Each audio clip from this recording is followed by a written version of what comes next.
We're here. We're live. Welcome. Esports Arena Orange County Studios is the location. Luke, Shimon, Hebrew, and Yeso are the hosts. How you doing, my friend? Welcome. It's a big day. I'm doing great. It's Sunday. We got the first qualifier of an absolutely huge tournament that I'm super excited about, and I'm here with you, and it's going to be a banger. That checks most of my boxes. That is correct. Today is the Kellogg's $25,000 qualifier for the Halo 5 tournament series that we're going to be running. It's free for all.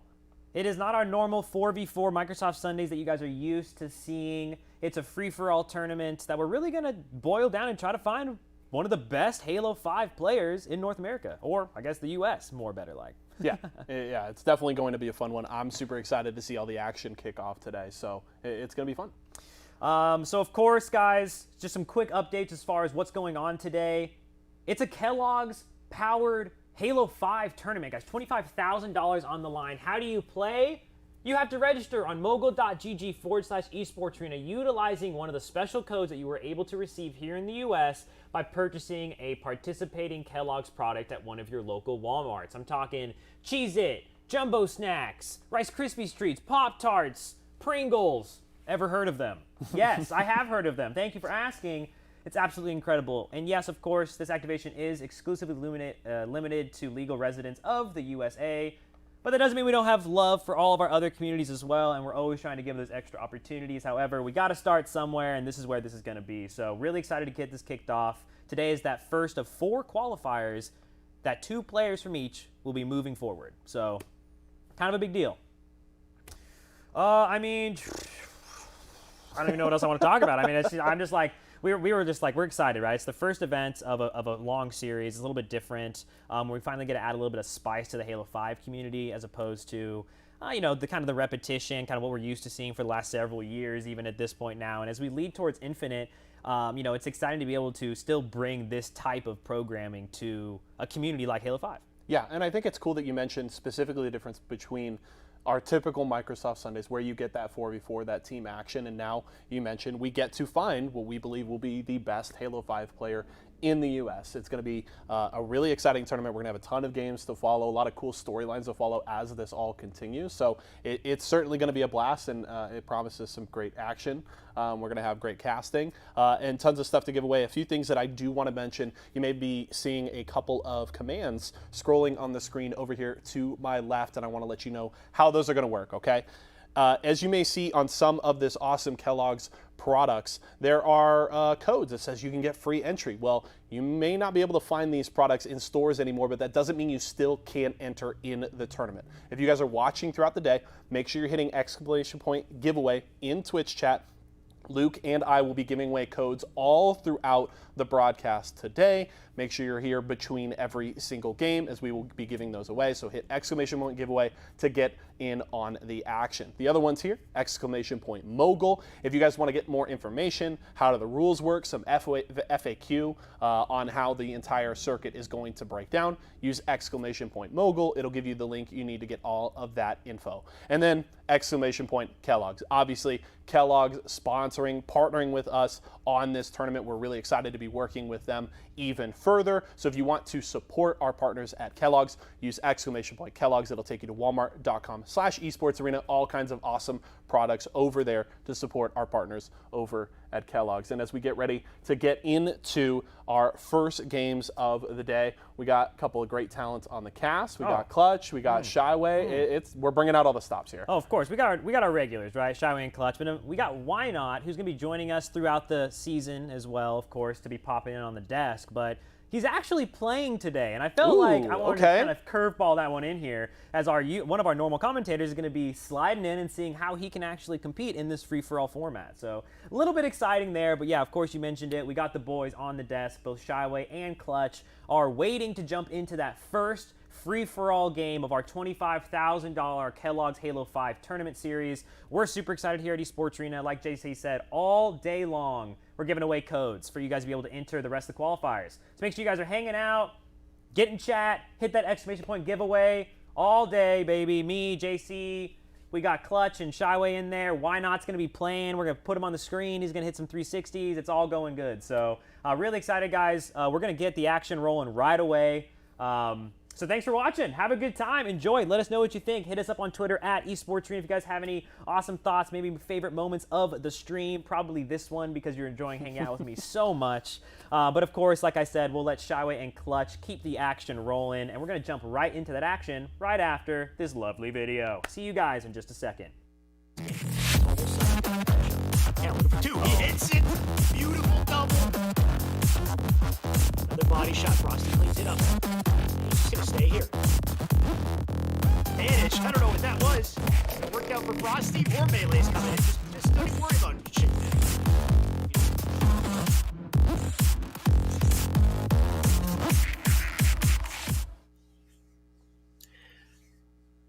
All right, here we go. Thank you, Luke, for that opener. Big day today. My God, $25,000 on the line in total in this tournament. And of course, today is $2,500 for our first FFA qualifier. I'm Shyway, of course. I'm excited to break it all down today. And of course, I have Wes joining me as well. Wes, this is FFA, Halo 5. When's the last time you casted this, if ever? Yeah, I definitely had an opportunity to cast at some of the 2018 tournaments and whatnot. Watched a lot of the amateurs compete against each other because I think all the pros were kind of like banned from or like were busy during those times, so they weren't able to compete during those live LAN tournaments. But FFA is a different beast, like you said. Very excited to see the individuals compete, go at it for not only the cash but the opportunity to move on into the big deal where you get to the 1v1s way later. But you got to make it round by round. You got to have success consistently in FFA as an individual, and that's a tall task to ask of anybody. So very testing is what we'll see in today's competition. Yeah, really exciting to see. Of course, we're used to 4v4. We're used to seeing everybody play together and have their teammates, but this time it's just mano a mano, right? All the individual skill for yourself, and we'll find out who can take advantage, of course. So 22,500 US in total. If you want to be in the money today, you got to get in the top 6. You'll see it's spread out with first place. You got 1,200, 600 for second place, 300 for third, 200 for fourth, and 100 apiece for fifth and sixth. But there's a bigger moment than this, of course. This is the first qualifier. There's a bigger tournament at the end of this for $15,000. with a final 1v1 that's going to be for 10,000 US. And if you want to move on to those 1v1 competitions, you need to get in the top 2 today. So more than just the top 6, you need to be the best of the best in this qualifier. The way it's going to work is I believe we have over 80 entrants today. We have plenty of entrants. They're going to be split into teams of 6 because, of course, FFA is groups of 6. I don't even need to explain it because apparently we're already on screen with it, Wes. We've got Die Coffee's POV here, but let's enjoy our first FFA wall.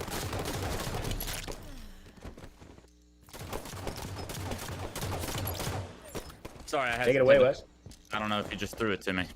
I did. We've got it on screen already. This is pretty exciting and a new challenge for us to cast it too. Yeah, absolutely. I like the idea of the 2 maps and the best of like 3 or like the best of 2 games, right? If you have a poor game 1, maybe you're able to come back and whatnot. But we're already on board in truth, right?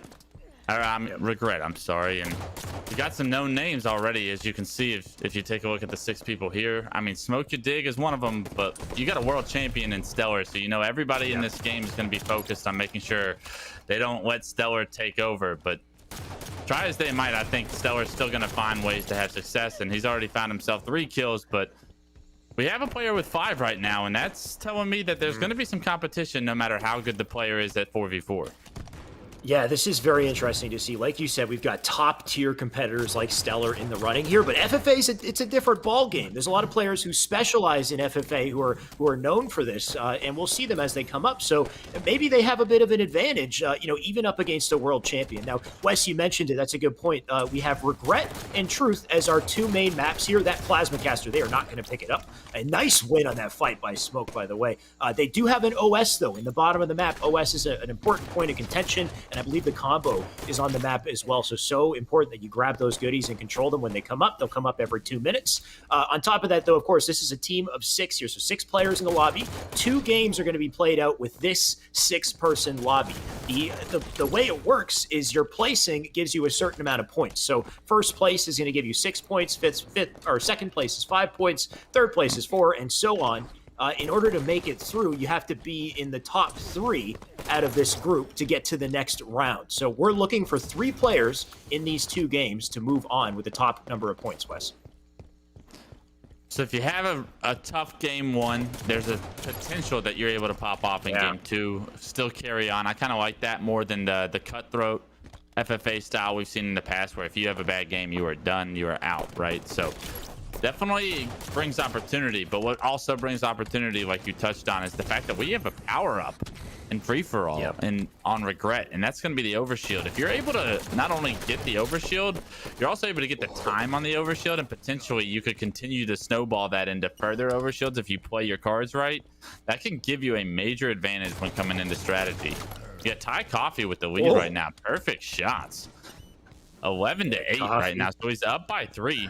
You got 9 minutes left. There's plenty of time for other people to catch up, but you love to see like some of the people that I haven't necessarily seen have a ton of success in 4s. Off to a great start. Big opportunity for some new blood here. You said it, Wes. Die Coffee looking like he had his morning coffee. He's playing good so far. But of course, with what I've noticed with FFA is it's very swingy, right? You'll have one player who starts off exceptionally well, but then they can go through a bit of a slump where they can't seem to get a kill. They're always chasing somebody and they get just assist after assist. So it can be tough to kind of find that perfect timing. Like right here with Savage Cat, he gets the shots in. That player dives out. One shot, he'll escape. And you know what? He picked up the caster, which has me a little confused here. You know, if he doesn't use it, maybe it's not an issue, but I'm pretty sure we're not using it. Are we not, Wes? This is news to me. Interesting to see. I think he's going to put it in his back pocket for a reason, make sure that he's actually not using it. Sure. Hopefully nobody picks it up off his body, but does he have an overshield time is the question here as we have this battle one-on-one down for it, and somehow he forces Die Coffee to miss those shots, activates that overshield, and now he's turned it into 2 kills, potentially a third, does use the Plasma Caster, so I'm not sure if that's frowned upon, but he's on a killing spree right now, made this deficit just to 4 right now. Savage Cat, it's that overshield power curve that we touched on earlier. If you're able to get that, and especially in a free-for-all, you could potentially really run away with some of these games, or if you're down by a few, you can come back very easily. So he's done a good job of putting that to work, but I want to see him be a little bit more active here. He sat bottom red for a little bit too long, and you see the kill feed continuously going in other players' favors, right? So one thing about free-for-all is you always want to be doing something, I feel. You definitely want to always be present in these battles, for sure. Now, I'm just going to make the assumption that the caster is part of the lineup here. Of course, I'm used to the 2v2 settings. And thank you for the update. So any weapon available on the map is available to be picked up and used, apparently. So the caster is an option here, Wes. So this will definitely change things, and it's something you're going to want to take advantage of, especially clearing out these bases. You can launch just a number of stickies in there, pick up a couple kills. So I'm surprised it didn't get grabbed a little bit earlier, but we will see the caster in play. We see the combo as well, so a lot of big weapons to take advantage of here. And of course, it's not to 25, which is something that we usually see with FFA. In Halo 5. Instead, what we've got is a 12-minute timer that's going to run all the way to 0 and unlimited kills. So it's going down to the last second, and whoever has the most kills at the last second is going to take this. So don't worry about that. We're just worried about who's got the momentum here for the end game. It's a marathon, not a sprint, in a sense, right? So you're going to get to 25. How much further can you get past 25? I love the idea of FFAs not having a kill limit and just going to time, because then you see players like in the past in Halo 2, like Pistola, that would just drop like 70 in a game, and it'd just be like, Jesus, he was on an absolute slaughter, right? Like, you probably won't see numbers like that in 12 minutes compared to 15, and especially in a 6-man free-for-all compared to an 8-man, because there's just more opportunity to get more kills. But it's those kind of games that you really see players just like separate themselves as an individual in free-for-all, and that's a special talent that we might see some newcomers have in their gameplay here today. Oh, Savage Cat does get the trade. That's a big thing there too, is at the very least, if you're getting trades on each one of your lives, you're moving forward, inch by inch here. It's very unfortunate to have a life where you spend a lot of time in fights, but you don't end up with any kills here. So Stellar, great work from him. You can see he's currently 5th place. Interesting to see out of a world champion here, but everybody is neck and neck. It's a nail-biter close match so far. Just getting that 1 kill has bumped them up to 4th here. So 4 kills separated between 1st and 4th. Everybody is right next to each other. We can see it here on the board. So anything that you can do at this point to pull away by a couple kills is a big lease on life here for yourself going forward. And Stellar looking to win a big fight. He will dive forward and take it. So good work from him right there. You can see him inching up here. Yeah, he's gotten a few consecutive kills. I believe it's 3 to his name with this 1 life. This player's going to probably get away no shield, and this is a frustrating moment, but he backs into that nice plasma from Stellar. Stellar gets rocked by the nade as well, but Stellar trying to cut into this deficit. It's kind of tough, though. Oh, wow. Great shots by Stellar there, and doesn't land the stick, but a nice attempt to try and get back in this free-for-all. But I was going to make the point, it's kind of tough when you're like the guy in the free-for-all at times, because everybody's trying to avoid giving you kills. Everybody's trying to make sure that you're the guy dead. When other players are in death cam, they're like, where is Stellar? I got to find Stellar, watch out for Stellar at all times, no matter what place he's in. So a lot of pressure on him to try and succeed early on in this bracket. You can already see that there's some players that are capable of keeping up with him, even beating him already in round 1. He definitely has that extra target on his head. Like, I would imagine if you're in a situation where you're kind of third-partying a fight and you see Stellar, you see somebody else, then you would focus Stellar first, make sure he dies so you don't have to go into the 1v1 with him afterwards. So he definitely has that extra target because of his name. On top of that, just having the stick earlier, right? He almost managed to land that stick as he died. That is so crucial, and I think it's something we're going to see a lot more from these players, is really prioritizing every single element on this map here. Even that, well, there's the BR, but there's that secondary pistol, the bolt shot pistol is useful in close quarters. You get 2 shots in, get a melee. All these elements are so crucial in grabbing just that extra kill, that extra damage. And right now, Savage Cat, this is a perfect example. Man's got the combo in the back pocket. Let's see if he can make a play.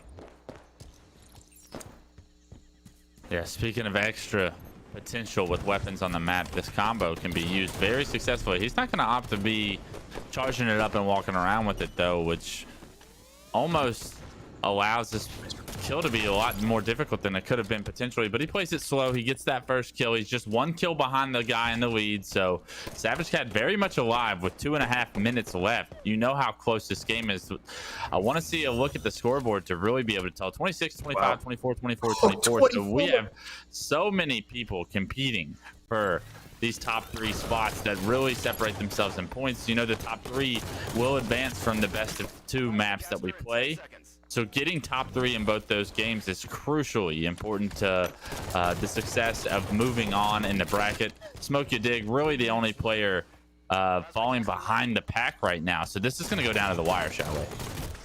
And surprising to see, too, because Smoke, you know, he's definitely no slouch as a player. He did get a good melee there to get the kill, but yeah, an unfortunate position for him to be in. And we'll see if anybody can kind of swing this and pull away. The new OS is coming up, and this is going to be so crucial. Coffee, he's going to jump in to get it, and he gets burned, so Throne with a huge burn to stop that potential OS pickup. He's got the stick as well. I love the attempt from him, but a little aggressive right there. It doesn't end up getting the kill, drops the combo as well. And notice how it doesn't get picked up. And Smoke You Dig, we're talking about how he's kind of playing from the back here. He needs to pick up that combo. He needs to see that it's been dropped and prioritize it. Instead, he's going for these 1v1 gunfights, and he doesn't take that one. And it's going to be very tough for him to come back. Wes, we're getting down to the wire here. A minute left, and everybody's still kind of within that 1-point margin.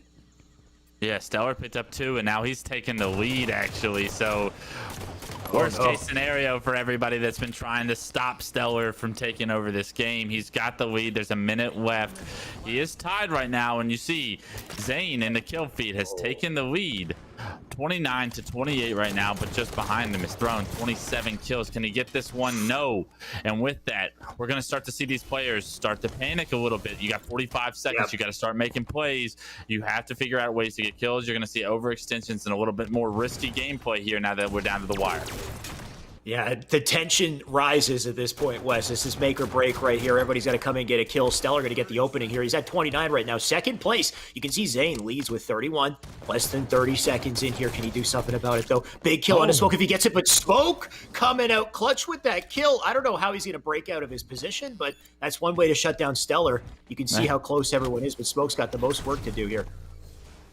Yeah, Smoke probably out of this one already in this game 1 at least, and Stellar's gonna have lost that big one-on-one. Great job by Throne here to get this kill, not get up to 30. Stellar in a one-on-one does take down Throne, and all of a sudden, second place you see for Throne on the cam.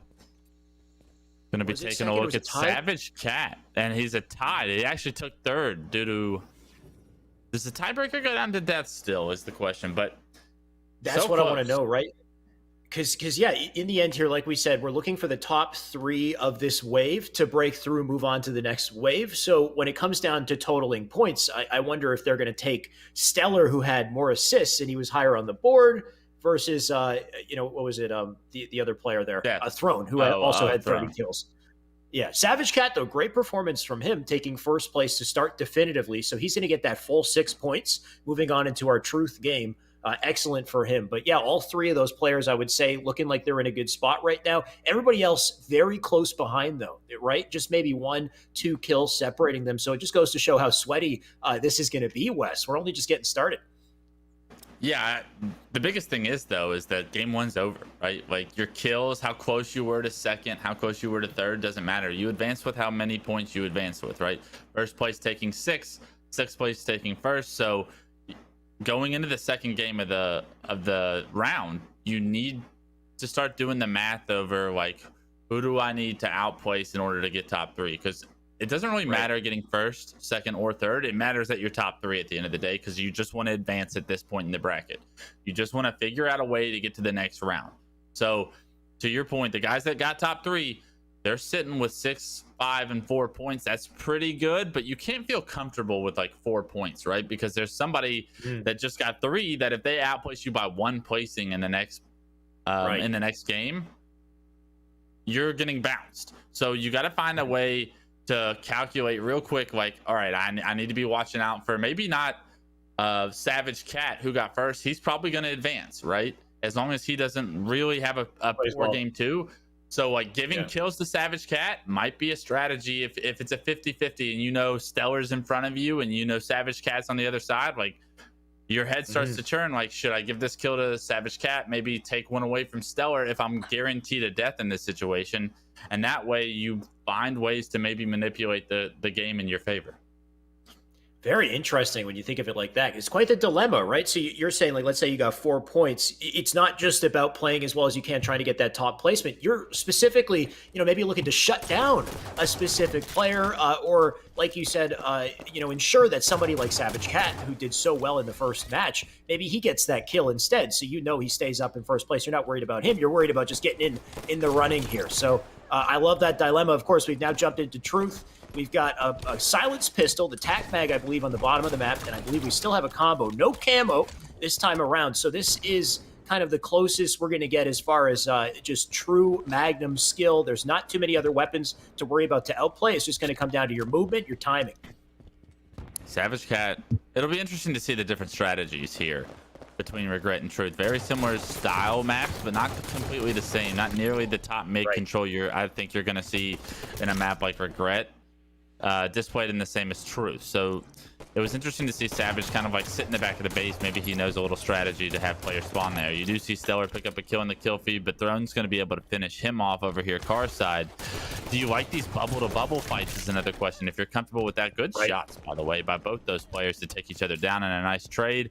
4-4 is the first and second player place right now. Stellar with the perfect kill from our point of view, and Stellar, we're hopping on board with him now, and you could see him starting to heat up at the end of last game. Wouldn't be shocked if he takes momentum into game 2.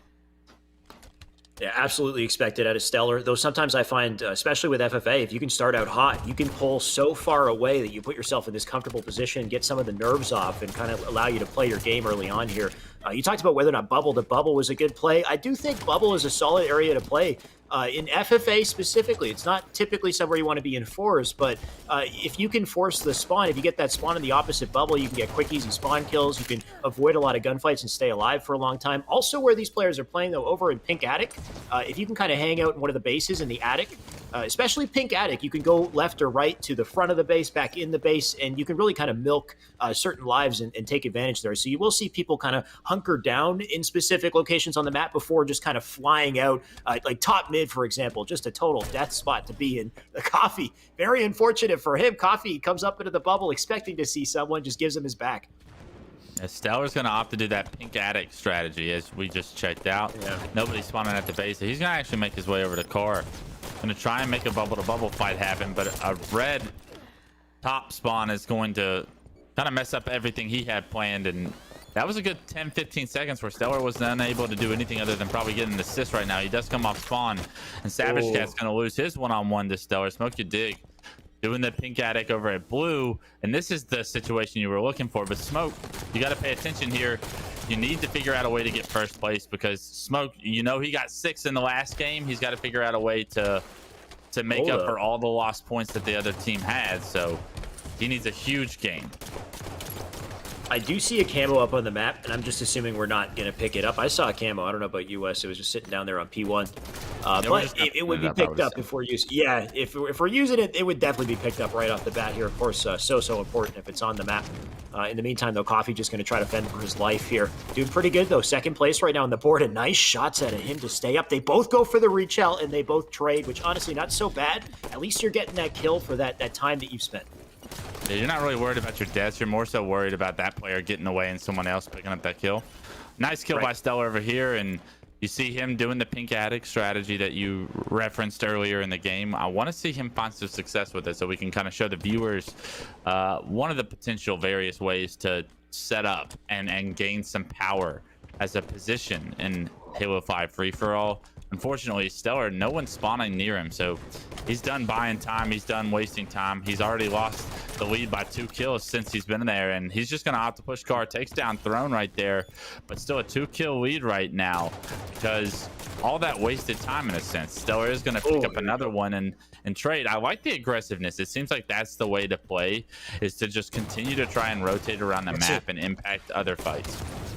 Did you see that from Smoke, though? That's the strat you're looking for. So if you hang out in that attic, you're not actually blocking the spawn in the back of blue base. So Smoke, he turned looking into back blue, knowing that there could be a spawner there, and the spawner was there. I believe he still lost the fight, but if you're prepared for that back base spawner, you can get a pretty quick spawn kill, and I think that's usually what players are looking for if they're hanging out in that pink side area. Of course, it's always a toss-up. It's a risk, though, because you can spend a lot of time there, see nobody, and then you find yourself rotating, and the moment you rotate, you open up all the spawns, and then they can spawn up behind you, shoot you in the back. So it can be very difficult and stressful at times if you get in that rough spawn cycle. But Stellar, he's got a pretty interesting game plan as well. You could see him kind of hanging up on Car 2. Car, of course, another area where a lot of these fights are going to take place. Yeah, we're back on board with Smokey Dig. He's at red attic right now.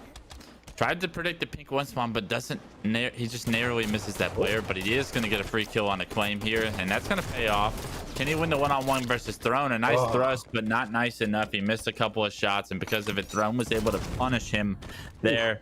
You see Throne's immediately finished, and that's the name of the game in free-for-all is, can you stay alive long enough to get your shield back? Sometimes it's more than impossible to do so, and Coffee right now in the lead, 16-14. You see him pick up one. He's got that 2-kill lead, but this is such a close free-for-all grouping right now. Both games so far. We're halfway through game number 2, and it's just 2 kills between the leader and second place. I'm sure the rest of the pack's right behind, and with that, they create for such special moments and such like hype moments at the end where players feel like they have to be forced to make a play, and then someone clutches up at the end. Right. I will say a lot of the time I'm used to seeing like one high-tier pro player just kind of fully pulled away from the rest of the group. He'll be at like 25 kills, let's say, and you feel like there's no threat that he's not going to take it. This time around, even Stellar, you know, the guy we got our eyes on, he's second place, 15 kills. He's got 3 kills to catch up here, and he's holding on to this Car 2 strat. Just kind of check bubble to bubble. You can see all the score on screen, of course, as well, just to see how it's all divvied up here. Still very close throughout the ranks here. Stellar just missing in timing on the bubble, though. He's going to end up diving out to red base. All the players dead on the feed here, and this is what you want to try to avoid, of course, is being late to a fight and missing all the action. Yeah, you see Claim actually picking up his 3rd in a row from the kill feed, so he's going to be able to pick up a huge chunk of opportunity there to try and catch up to Thigh Coffee. Thigh Coffee is taken away with this lead. You see 20-16. It's the biggest lead we've seen, I think, in either game at this point. But Throne gonna knock his number to 17, make it just a 3-kill game. He's got pink control. A great strategy for Halo 2, a great strategy for Halo 3. I'm not sure how effective it can be in Halo 5 because players can just turn the corner like this, and now all of a sudden your damage you're not able to capitalize on. That's 2 straight players that he got weak that he wasn't able to find the kill on. Does find Smoke you dig, and later Smoke, he's going back to pink with that kill. A one-on-one here in pink with Claim. Can he win it? Beautiful. Yes. Claim misses the shots, and a nice little crouch in that situation is going to force Claim to miss a shot, and Throne takes advantage of it and makes it a 19-21 game. Yeah, Throne in a good spot. He barely just cinched out that 3rd place at the end of the last game. So as long as he holds on to where he is right now, he's going to be great moving forward here. Coffee looking pretty good as well. Now on board with Stellar once again. He sits in 3rd place. So got a little bit of catching up to do, but of course he's also in the money. He got 2nd in the last one. Jumping around here, bubble to bubble. Good place to hang out. Just a couple days to come in. Throw in such an unlucky position for him, and it's really just, who gets the lucky nade with the timing to get the kill there. It looks like Coffee does take it. And here's where the awareness comes in. He's got spawners all around him here, but a low position. You get the shots into Savage Cat. This is beautiful. And he's going to kind of take the attention of one more. Nice, and he does get a great. trade. And honestly, that's exactly what you want to see out of him. Absolutely. I mean, he just turned 2. If you can turn 2 with every single life you have, you probably win the free-for-all outright. He's already got the lead, and he's starting to break away with this lead now with 25, and it's kills like that from the Car 1 situation where you're looking into red attic. You see the guy's shields are glistening, so you only have to hit him a couple of times. Because of it, he's able to have a little bit of success extend his lead, and that's beautiful by him. He set himself up so well to try and advance here in this round. Interesting play right there to sit. Was it P1? Claim was just looking at the wall. I guess he knew he was dead, but you could still lend shots in, throw a nade, whatever you can do to get that damage, potentially a kill. Looked like he kind of gave up. Either way, he'll be back. Stellar, in the meantime, he's right back up on car 2. We've seen him here time and time again, just jumping back and forth between car. And does he get this very difficult shots to land here? But he is cracked, and this is what we love to see. Wes, he hits a huge reversal. He's now second place by 2 kills. Gets the melee in and can't get the trade there, so Throne just one step ahead. But look at first place right now, 27 actually. Savage Cat pulling away here. Yeah, sorry, this is absolutely. not Savage Cat. This is someone else. Thai Coffee is in the lead right now. Savage Cat on screen. Couple of players within striking distance, but with only 2 minutes and 12 seconds to go, they have to start making their moves. Thai Coffee has consistently been able to pick up a few kills in order to continue this lead. You see Stellar's in second place right behind him. Thai Coffee, with that trade, that's a recipe for success.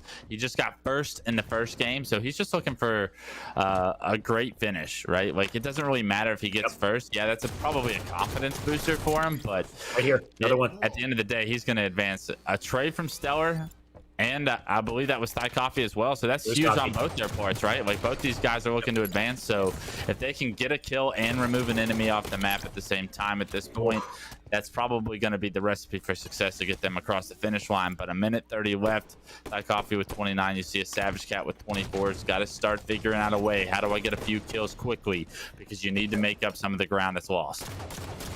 You said it perfectly, Wes. Of course, getting great kills with great shots, always going to be helpful in FFA, but if you're a trade master, that's what's really going to let you pull away here. So the 3-shot beatdown with the Magnum, so important. Having a sticky in the back pocket, remembering to pick up those stickies so you get that last-second throw on death.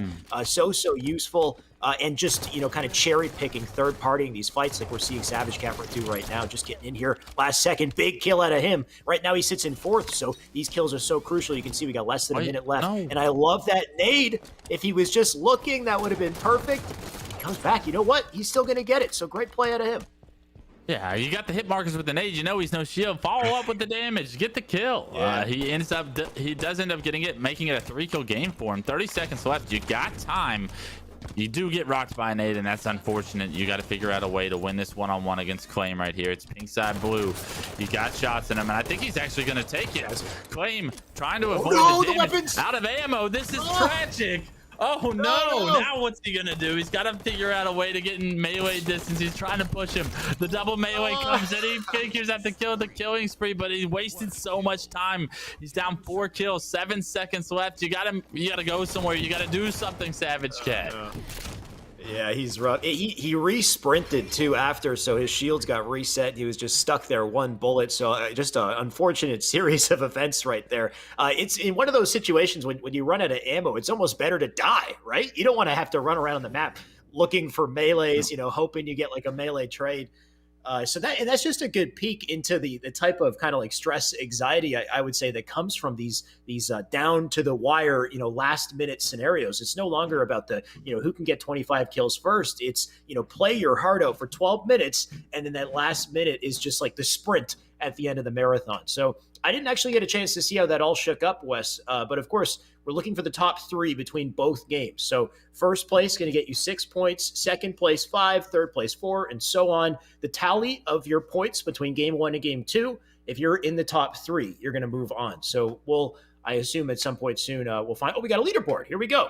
So it looks like Stellar and Throne taking rank 1 and 2. 3 is going to be Coffee, who Coffee was great in that Truth game. He cinched it out. Those, I believe, will be our 3. Moving on, Wes. Yeah, unbelievable job by those guys. Stellar, no surprise that he's advancing, but it was Thai Coffee that really stuck out in game 2.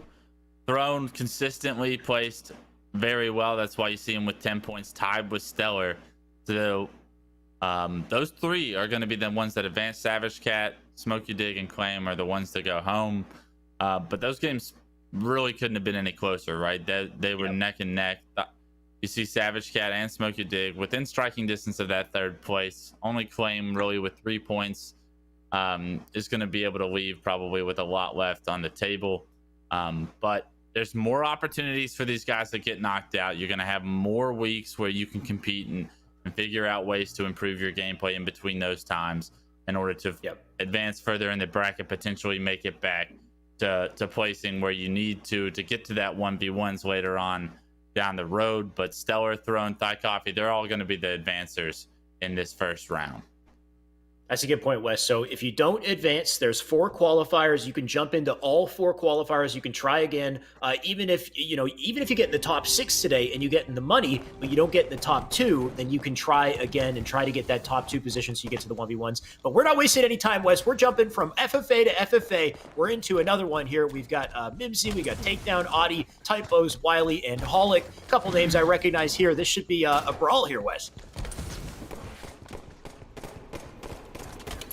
A lot of names you recognize, especially from the Esports Arena 4v4 tournaments, right? So you love to see the guys that play in the 4v4s test their luck in a little bit of free-for-all, see if they can advance, see if they have what it takes to individually perform at the level that they want. You know, Wiley's a big guy, Holic, another one. So very interested to see how these games go. They're just getting started with Regret. It's already just early in the game, so no one's been able to separate themselves too much, but you do see someone with 5 right now, and I believe that's going to be Holic with 5 right now. So he's already off to a great start. You're able to get 5 kills every 2 minutes. That's a hell of a pace to continue at, right? You want to see if you can keep that up for this entire game. Yeah, like I said earlier, if you can find a way to pull away early on, give yourself that comfortable standing, it's just such a benefit going forward. You feel way more confident in your play. You get those timings. Like right now, Holic, 7 kills here. I love the weight. He's going to try to get this win. That's a huge trade out of him as well. So 4-kill advantage coming out of Holic to start. And one thing I noticed, Wes, as well, is just in this matchup, there's no specific like champion pro player that stands out as being, you know, the one kind of definitive top player in the lobby, let's say. You don't have your Stellar, I think, to deal with. We don't have a Stellar, exactly. So I kind of like this. It's going to make things a little more spicy as far as, what to expect from the running here. I see, of course, we got Wiley, Audi squaring off. Audi is getting a reversal killed on, so unfortunate for her. And Wiley, what a beautiful opportunity for Wiley. It's going to be a triple. This is exactly what you hope to see as you jump in, get a third-party series of kills, and that'll just shoot you right up. And he almost gets the OS. That would have been so clean. But a great, just fortunate scenario there for Wiley. Yeah, he tried to get that overshield, and that could have been the momentum he needed to really run with this. But it's those kind of triple kills that you love that just fall into your lap, right? You win your one-on-one, and then all of a sudden there's 2 guys fighting in front of you. They're both weak. Let me get that. Let me take that. And all of a sudden you got some momentum going. You got your confidence rolling. Exactly. Takedown with a double on screen as well. You see him going out inside. Make it a third as well. He's going to make it a 1-kill game. He's got a one-on-one, but opts to try and get out of it, not quick enough to do so, and lose his life as well. Mimsy, you're down 6 already. It's very early in the game. You need to start getting the ball rolling. Find a way to third party some individual fights that are going on. You do pick up 2 on screen though, so everybody, whoever the observer is hot right now, picking up everybody that's finding a few kills. Big shout out to the workers in the back right now. Loving some free-for-all. Everybody having some early success with you. Like you said, there's no juggernaut to really be aware of in this game, so kind of a little bit more freedom for these players to run around with and try and test their luck. Yeah, and I mean, just like you said with, getting the fortunate timing as a player, there's also fortunate timing as the observer as well. And so far, we've got some pretty exciting battles here. Of course, a couple trades across the board here. Wiley in a pretty good position as well. 10 kills, just 2 away from first place here. That's going to be a tough kill to get. Something you really want to be good at in FFA is even more than just, taking on these 1v1 fights where you get those perfect 5s. If you can get the execution shot like we're seeing for the double here, that is going to be so crucial. So you want to be so quick and so clean with just getting that last headshot, jumping into a third party and not wasting that extra time getting that kill shot. If you can do that quickly, you can move on to the next target. You don't waste time getting into that next fight. So we'll see what these players do, and as far as their efficiency goes. But right now, Typos, I think he is 4th place, but he's down by quite a deficit here. Wiley picks up that overshield, and we'll see. Pay attention to the kill feed with how much he's able to impact. You see Holic, see the overshield player? Absolutely not. Going to try and find someone else. Unfortunately, he took some damage and tried to run away with it and loses his life. But you didn't give Wiley that kill, which is probably a strategy right now, as you see Wiley and Holic have been two of the more dominant players so far throughout this game. So when those two see each other, do they engage in combat? Do they try to make sure that they avoid each other and not give those kills away? You do see Holic in the kill feed taking down Wiley, so he's going to add another one to his belt right now. 16 kills Holic has already. We're on board with Miss Audie, and we're on board with some perfect shots as well. Miss Audie taking down that player. Yeah, nasty shots out of Audie. She's got to do some work, though, to catch up, because you can see Joey right here really pulling away. 17 kills, 16 out of Wiley there on the board. So a bit of a separation here at Audie, not seeing this player diving off a spawn, and that's Holic taking advantage yet again. This is a strat we've seen out of him a couple times now as he's hanging out in a very specific... Oh my god, did he get a stick? He got a stick across the map. What a third party out of this man.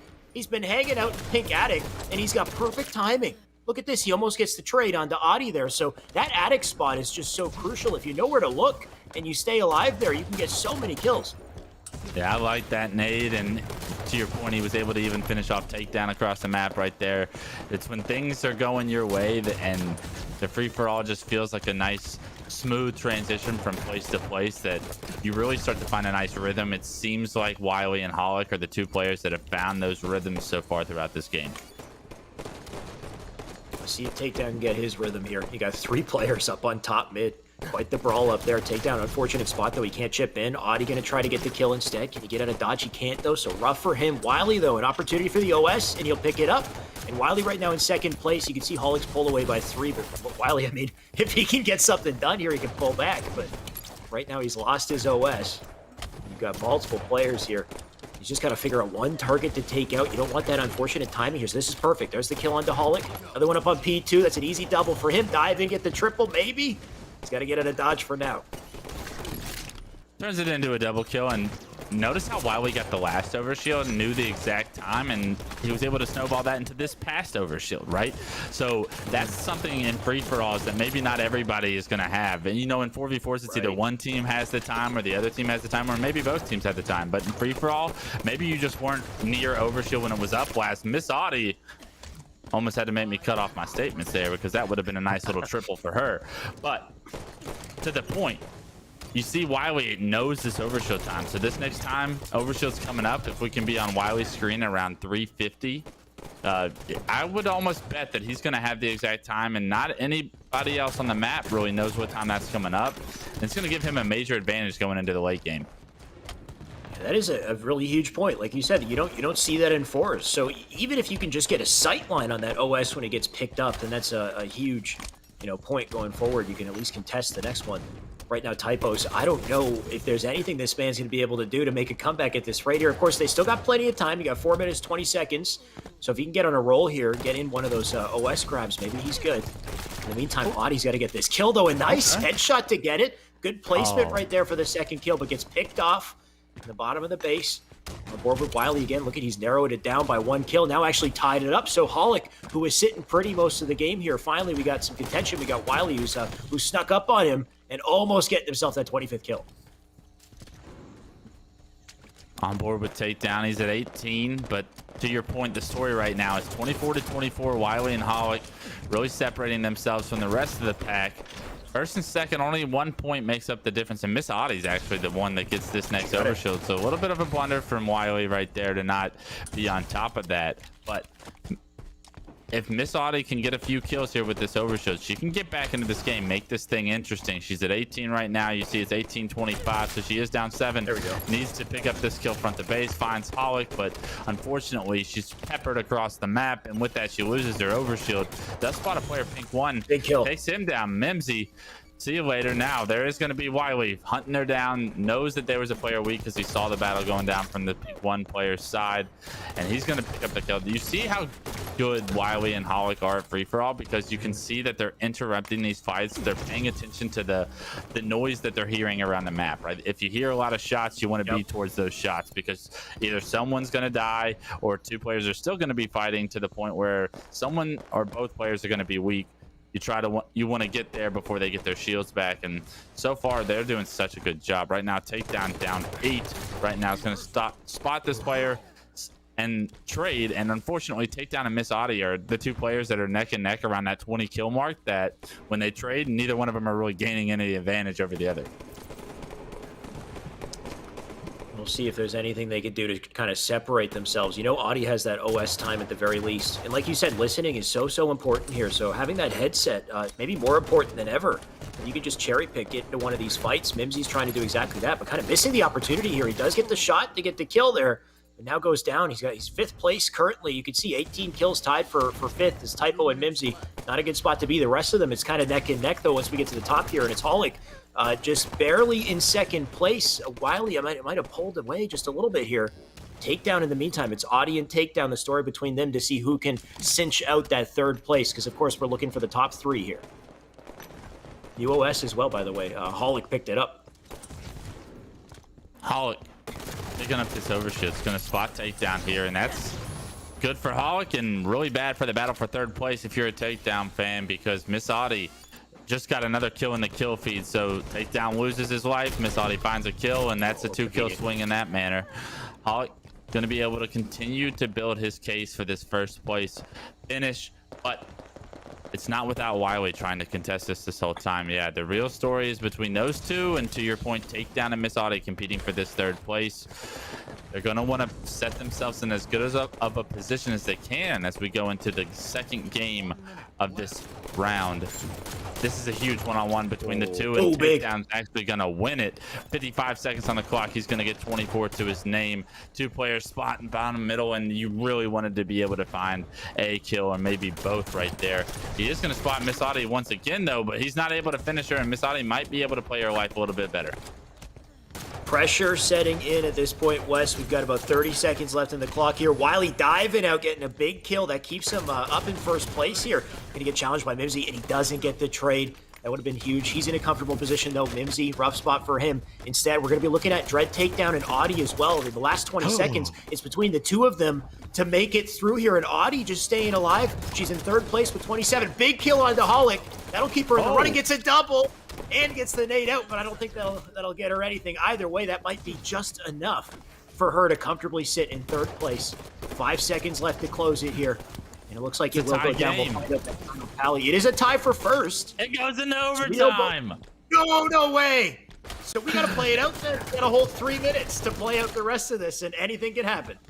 Oh no, the battle for 3rd had been clinched, but not anymore. We got 3 more minutes on the clock. That's going to allow the 1st and 2nd place people to separate themselves. But Miss Audi, you're still going to have to continue to play and do work if you want to win 3rd place in this 1st game of this round. Right now she does pick up 1, so that's probably a good start. Maybe she can make a little comeback towards 1st, because they're not too far behind, just 4 kills behind 36 and 35. We see Wiley with 36 right now. Can't finish that kill, but he does have a nice overshield.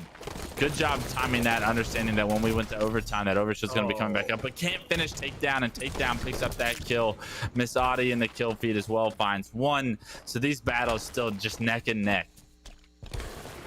Right, that's a good point with the OS though as well. Do we get another OS in overtime, like a final one after the one that was just picked up? Because technically, I think we might. We'll see at the very least. Either way, these players don't have too much time to worry. They've got we got 32 on the board here for Audi, who, like you said, she could maybe make a bit of a comeback here though. 33 now. Gonna make her way up to top mid. Oh, but right now getting tagged up.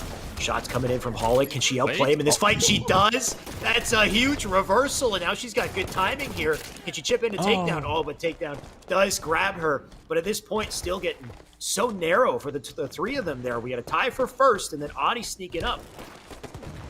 Yeah, I think Takedown's pretty close to them too, especially with that double kill. There's no way he's too far behind Miss Audi. You see Hollick trying to push pink side of the base. Takedown at 29 right now, down 10 kills, so 1st place probably out of the question unless you get a Kilimanjaro or something very shortly. I don't see that being the case right now. And notice the kill feed right now. Miss Audi just picked up 2. Takedown can't find a player on the map. He's looking everywhere he can, throwing nades, just prayers at this point. Does find typos, does find Mimsies, so he finds 2 eventually, so it does work out. Another player bottom middle finds the triple. Can he get the overkill? Finds the overkill. Maybe the Jaro's a possibility. I don't even know if that nade got a kill. I don't think it did. That player might still be alive. But still, he's got, what, like just over 30 seconds here to work with. We still have the tie for 39, so both these players haven't gotten a single kill. OS did come up. So now we know there's a final overtime. OS in the last minute of the game here, and Audi She's down by snags 1 it. kill. She's down by 1 kill, like you said. She's going to dive up into blue here. Can she chip into anything? 20 seconds left. Audi with a big melee, but then just gets shut down. Doesn't get a single kill there. Somehow it's still 39. Now finally, Wiley gets a kill. He breaks out for first. But 10 seconds here, Wes. 10 seconds, and the game is so close between these 4 players right now. Takedown gets taken down with that. Pollock and Audi find kills in the kill feed. A 1-kill game. You see Wiley's going to take second. You see Pollock is going to be first. And we'll take a look at the rest of the scoreboard here, hopefully, and be able to see how that third, fourth matchup ended up finishing out, because that overkill potentially could have made it very, very interesting.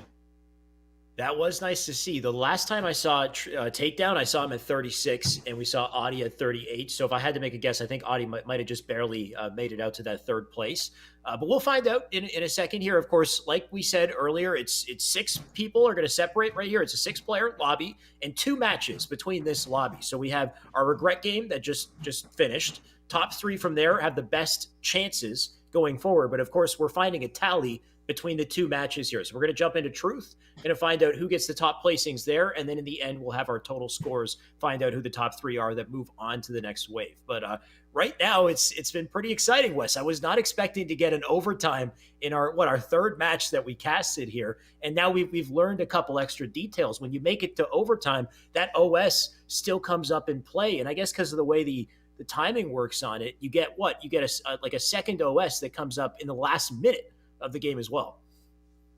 Yeah. So power-ups continue to spawn at the regular time when those overtime rules come into play. If you're not prepared to know that rule set, you should be punished by receiving end of an overshield player or whatnot. If you are prepared and you've done your homework and you practiced and you've been in a game that goes to overtime and you know that, maybe it gives you a little bit of a leg up, right? I think it'll really tell when these situations happen and these players are either set up for this next power up because they have the time, because that's even just another factor that goes into the overtime, trying to keep track, or the overshield timing and trying to keep track of that in a free-for-all, because you're not always going to be in a position to try and go for that overshield, or at least if you are, maybe you're just playing perfect Halo, but that's absolutely absurd if you're competing for every single overshield throughout the entire game, because just situational, like, things are going to happen where you die right before it's coming up and you're not able to be there. Wiley did a phenomenal job of controlling a majority of those overshields, and I think that brought him a lot of success, gave him at least a lot of opportunity for those successes, allowed him to get that second place finish, I believe, and because of it, he's put himself in a great position to go into game 2 and just play well enough to advance, right? Like, so you got 5 points, you do the math, you probably need to get about 3rd or 4th in order to really make sure that you advance here. 3rd place will guarantee you an advancement on his behalf. It's Hollick that ran away with the 6 points from game 1. Right. So he's definitely on a platform right now, but there's a lot of good players in this free-for-all. Like, this free-for-all, I thought the last group was like very close. This one was absolutely wild, especially after we got into overtime. Yeah, you mentioned good players. I mean, Wes, we're only just getting started. I saw we had, I think, Bound signed up, Renegade, Frosty. We got so many pros signing up for this, and I can't wait to see how they stack up when we jump into FFA. You talked about practice as well. When it comes to practice, I think there is no playlist for this, right? So you really got to put the homework in and make custom lobbies and get that grind out in the custom games so that you ensure that you're ready. If you don't do well today, you can still put that custom game grind in for the follow-up qualifiers, and who knows, maybe you're a different beast by Qual 4. Wes, I think you're trying to say something there. What was that before we jump? Yeah, I was going to say, it's not about necessarily having all these great players in the free-for-all. It's about, like, when you put these players in the same game, is the grouping close? Because you could put like Pistola and a bunch of other great Halo 2 players in a free-for-all, and Pistola's going to win by 20, and it makes the free-for-all like not as fun, right? to watch. But when you get a good grouping of players that are all similar style and are all similar like skill level, where they get to compete against each other, and then all of a sudden we're in overtime and there's 4 people competing for 1 kill to try and separate themselves, like that's the free-for-all that I enjoy. So yeah. I love what we saw from this group so far. I can't wait to see it, Wes. For now, we're going to go to a quick break. We'll have plenty more free-for-all coming up. We'll find out who can create those highlight moments for us. Stay tuned, guys. We'll be back. Imagine you love frosting and filling. I do love frosting and filling. Oh, well, imagine if there was a way to enjoy that delicious goodness anywhere, anytime, out of the toaster, out of the box, out of one of those baggy thingies, with nothing but a thin layer of foil between you and... Pasta. Yes, Curtis. This is a commercial about pasta. I love it. Frosting and filling for your pasta. I like pesto.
Hey, shake it, kiddo. Love Dad. Whoa.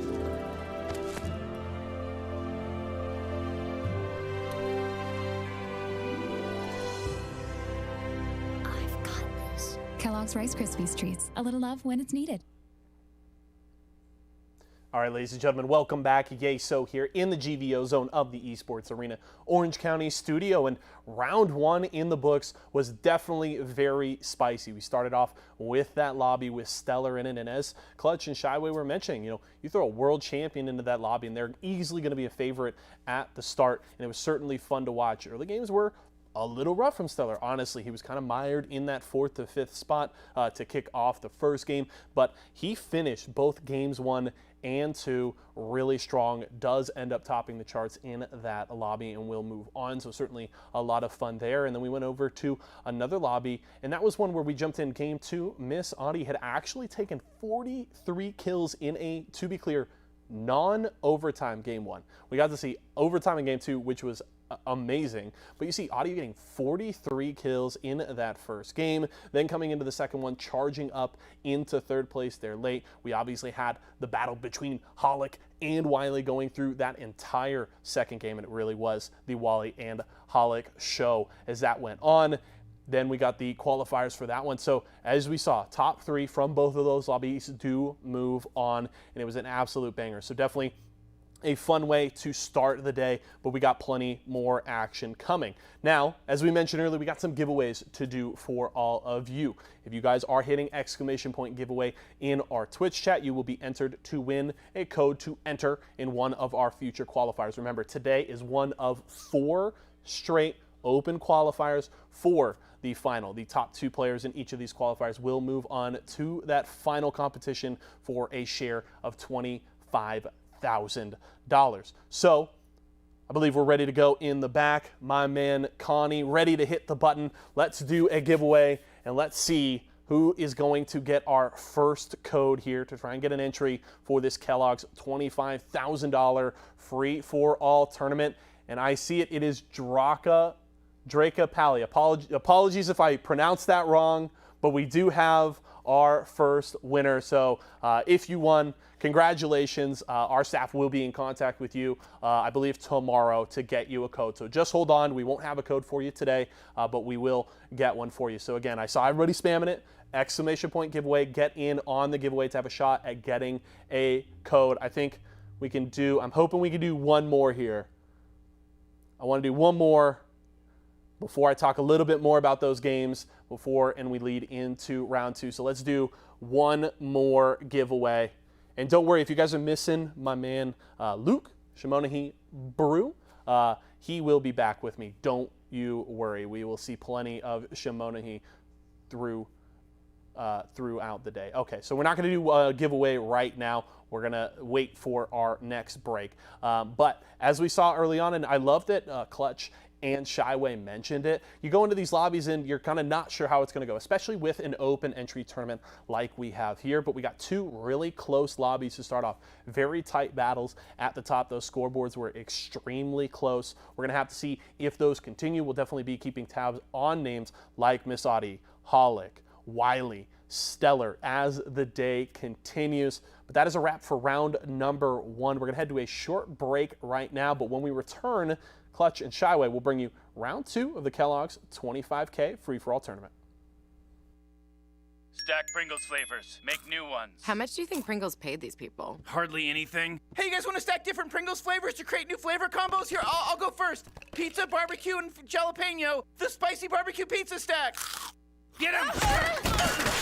Grandpa, what's going on? Pringles. We're trapped in a Pringles commercial. They must have taken us in our sleep. How can we get out? We can't, Summer. They warned me this would happen, and I didn't listen. Stack Pringles, make endless new flavors. Stacking Pringles to make new flavors. Make endless new flavor and barbecue, wavy, and sour cream and onion equals a 3-layer.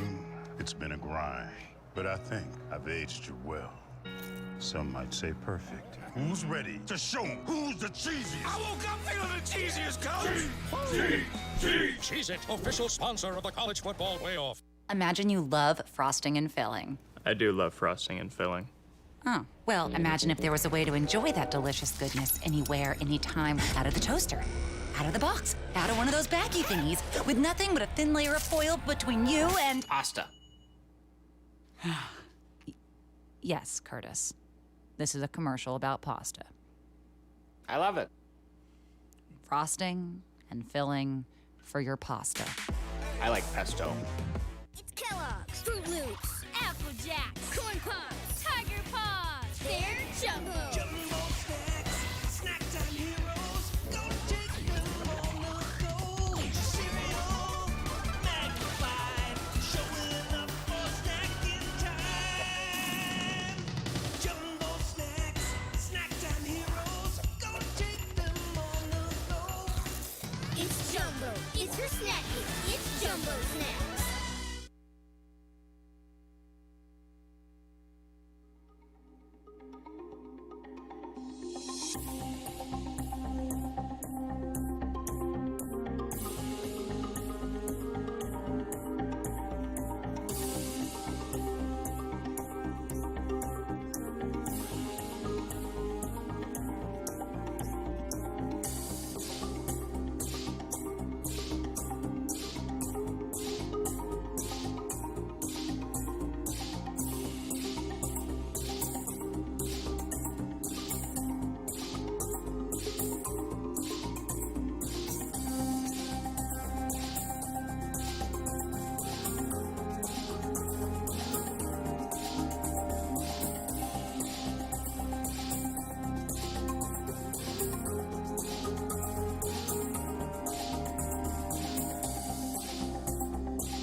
Hello and welcome back once again to our Esports Arena 25K qualifier. We're back and ready for some more matches. Of course, we had a bit of a break there getting everything sorted, but turns out we got a special lobby for you coming up next here. Some very high-level competitors in this lobby, Wes. I don't know all 6 of them off the top of my head, but I know we got Renegade, Sab, Boo Boo, and Bound. which I think is pretty much all we need to know coming into this. Those are some of the top players in Halo 5, and they're all in the same lobby. Yeah, as we get further through these rounds, right, further into this bracket, we're going to see these groups start to stack up against each other like these. This is obviously still pretty early in this tournament, and we're already seeing at least 4 names that I would expect to go very far in this tournament match up against each other with only 3 spots to advance. I mean, there's a lot of talent, right? And somebody's going to get left off. There's only so many seats at the table at the end of the day, and we're going to see who's playing good, who's playing great, who's able to separate themselves and continue on with their tournament Sunday. Yeah, you talked about there only being 3 seats. By the way, I just got word on the other 2 members in the 6. Of course, it's a team of 6 or individuals that'll face off against each other. We have Throne and Holic to round it out. So, of course, these 2 players are great players. They did great in round 1, but one hell of a lobby to jump into for round 2 here. And the unfortunate reality is one of these top pros isn't going to make it through here. It could be Bound, could be Renegade. I mean, even I want to say, Holic and Throne, they have a chance too in FFA. You never really know how things go. If you get on like a hot streak, you get good timing, you can pull away. But the beauty of these qualifiers is you can sign up for the second one, the third one, the fourth one. Even if you don't place out, you can continue to try again and get your hand or get yourself a chance to make it to those 1v1s. So we'll see how that goes. Of course, if you're in the chat and you want to get into these qualifiers, make sure you're typing !giveaway in the chat. You can get an entry code to get into the second qualifier. So we'll see you next week, and you can stack up against some of these pros yourself. But Wes, I'm just excited to get into this. Of course, as you know, we have Regret, we have Truth, 2 maps that we'll be playing on. Yeah, these are tried and true maps for free for all right now. So that's the name of the game. We're gonna see how these guys can play in both these games. I like the idea of, I'll say it again, that you get an opportunity to play 2 games to place well enough to advance further on in the bracket. It's not just a one and done situation where you get a stacked group and a stacked lobby. Some unfortunate things go your way potentially in game 1, but there's no excuses here because you got a second game to play around. Boo hopping on board. He's already picked up a nade kill in the first 5 seconds. Spots Sab over pink side. Can't finish the kill though, and Sab finds a double with that. Unfortunate for Boobadooboo. It's kills like that you really don't want to get away from you, but nice shots there to make up for it. Is going to spot Holic and finish off Holic as well. I could see Boobadooboo in the way that he plays his 4v4 games to be a very successful free-for-all player. We're already seeing that take off here and now. Definitely. You can see all the cogs kind of turning at the same time there. You got the stick that he threw out that could have got him another kill too in that last second, but he did miss it. Either way, of course, going to be neck and neck to start the game here. Renegade already pulled off a hot double, though. Another player who we expect to, really ice up and showcase his individual skill here. So we'll see that. But of course, right now you got multiple players over in red base. Something really interesting about the start of Regret is just the spawn positions of everyone. We didn't get to see it, of course, because we're already kind of past that moment, but the OS sits in the bottom of the map, and some players spawn right next to it, so they have an opportunity for an early grab. It looks like it was burned, but of course we will see more OS options come up later in the game here. Yeah, Renegade's going from one base to the other, trying to find a battle he can be a part of. Is going to be able to finish off Holic. Knows Sab is weak because he got earlier damage into him. Is able to get that kill as well. Traded out for 2, so good job by Renegade there to get a quick 2 kills in the best way possible. Bound winning his one-on-one against Sab is going to be knocked to no shield, but he finds another kill to his name, and right now he's not behind the leader by too much, but it's still early. You want to see these players pick up some kills. Sab is actually going to be in the lead with 7 as we go in. Got to take a second to show.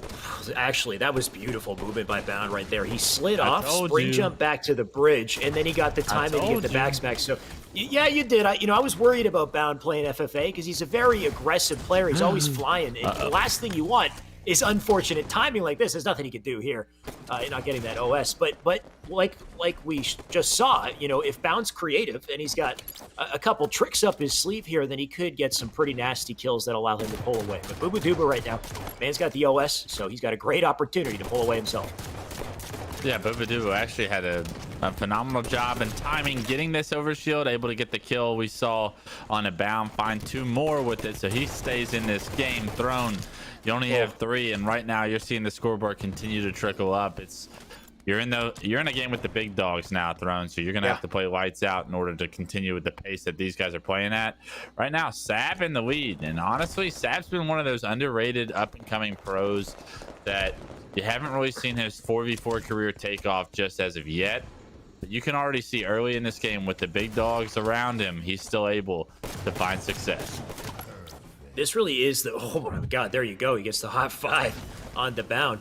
That's the beautiful thing about FFA is we're finally going to get to see these individual players shine. And we know how good these players are in 4v4 context, but when it comes down to these 1v1s and icing up, Holic right now, or sorry, Sab right now is showing that he can do it.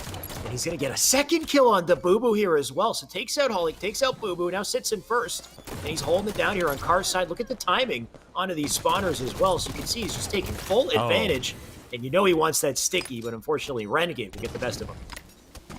Unfortunate that the stick doesn't come through, but it's Renegade with that kill that takes the lead. He finds Holic sprinting outside the base, able to win some perfect shots onto him. He knows that there's another player top blue. It's Thrown as well, unable to win that one-on-one, but Renegade taking the lead for now with 15. I want to give a quick little shout out to Bound's tag is Camp right now, which is for Campy. You know, really miss Campy. It would have been amazing to see Campy show up in an FFA. I guess Bound is kind of going to try to channel his abilities here because he is one of the top FFA players. But he'll be holding on to that tag for now. In the meantime, that OS did get picked up, and Throne's got it. So we talked about Throne being in a rough spot here. This is the kind of shield power he needs to really get back in this game.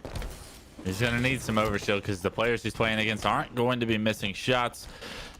He tries to top red, doesn't spot anybody. Now he finds the spawner in Holic, but that player looks like he's going to get away as well. Turns the corner and Throne so much time going by without him being able to really manifest anything going on. Great shots on the bound there, but the overshield's gone and only 1 kill to his name with it.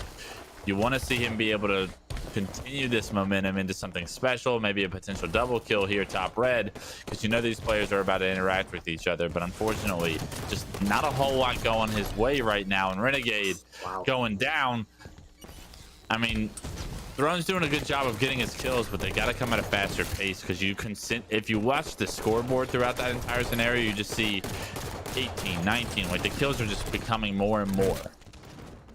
It's really just barreling out of control here if you're in that position. I mean, Holic, speaking of being in a rough spot, he only has 2 kills to his name, so he must have spent this entire game just kind of running around the map, missing opportunities narrowly. He will get this 3rd one, and this is the unfortunate reality when it comes to playing FFA is you can get very lucky, very fortunate timing where you third party a fight where 2 players are 1 shot, you get a nice double, or you get the worst timing in the world, you get tough 1v1s, you can't clutch them out. The next thing you know, you're at practically 0 kills halfway through the game here. So Holic, man's got a lot of work to do. And Boo Boo Doo Boo just putting them back in the grave here, shutting them down, almost getting himself a triple. A Boo Boo looking great. The Demon, though, Renegade does lead, and you can see Throne once again. He's got to pull it back. Hey, you said Holic was spending a lot of time running around the map. In my opinion, he's probably spending a lot of time in the death cam right now because players are not missing, and right now he's starting to be the weakest link. So it'll be interesting to see who can try and find Holic throughout all of this chaos. Maybe pick up some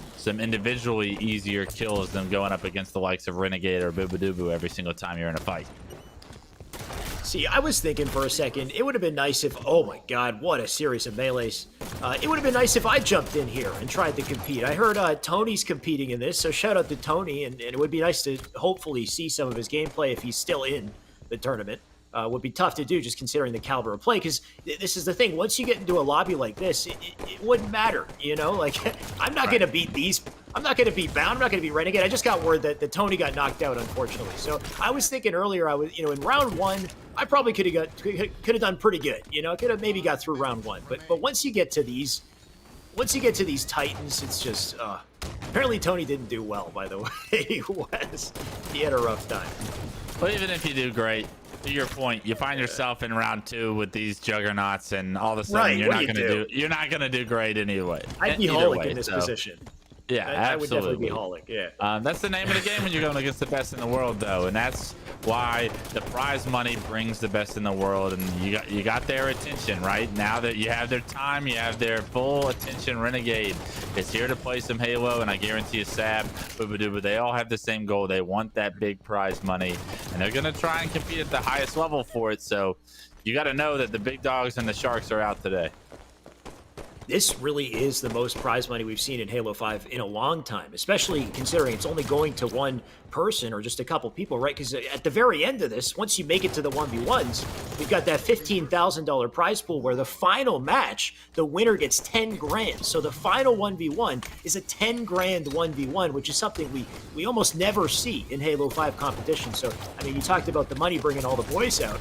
Definitely, we're going to see, just some of the sweatiest gameplay. We're already seeing it in FFA, but I just can't wait to find out who makes it to the 1v1s and to get down to the wire with that 10 grand on the line.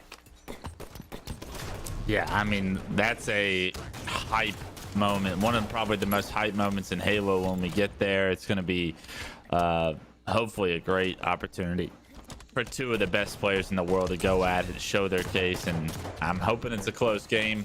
But right now, we have a very close game. It's Renegade still in the lead, but only by a few kills. You got 3 minutes left. 27, 26, 25. Booba, Bound, Sab. You know all four of the juggernauts we talked about in this game. They're all tied, and there's only 3 kills separating all 4 of them. Just one little momentum string here, and that player will pull away, and Booba looking to be the one to get it. He gets a big double. That ties him up for first place here. He's got Elvin as his tag. That's an interesting tag. I'm not sure what it means. 11? But I'll take it. He's got... Oh, is it 11? Is that what it's supposed to be? 11. I don't know. Either way, somehow he didn't get that kill onto Bound. I think he got upset there. Bound, last time we checked, he was in 4th place, so he's kind of skirting that line. Remember, you want to be in the top 3 to move on here and throw him with a big kill. He's got a lot of work to get out of 5th, though. It's anybody's games. It's... Except for Thrones, I would say at this point in time. So if we can switch point of views, maybe. Yeah. Yeah, we want to stick with the big guns, I'd say. Let's stick with Bound, Renegade, Boo, and Sab and see what they're made of. Because right now, I mean, even watching Throne somehow pulling out these big kills, he's going to still have to do quite a bit more than this, though. And until I see that happen, I'm not worried about him. Sab just down 3 kills though, and I think I'm like kind of rooting for Sab of all people because he's just that unproven individual as far as the 4v4s go. We've seen Bound win, we've seen Booba win, we've seen Renegade win. We know they're all basic champions in their own rights, right? It's what can Sab do to prove that he belongs in that same category as these guys. So it'll be very interesting to see if he's able to continue this pace. He is doing a phenomenal job. We got 1:30 on the clock. Booba does take down Sab in the kill feed, so start paying attention to that kill feed right now because those kills are all going to be vitally important as we enter the last minute.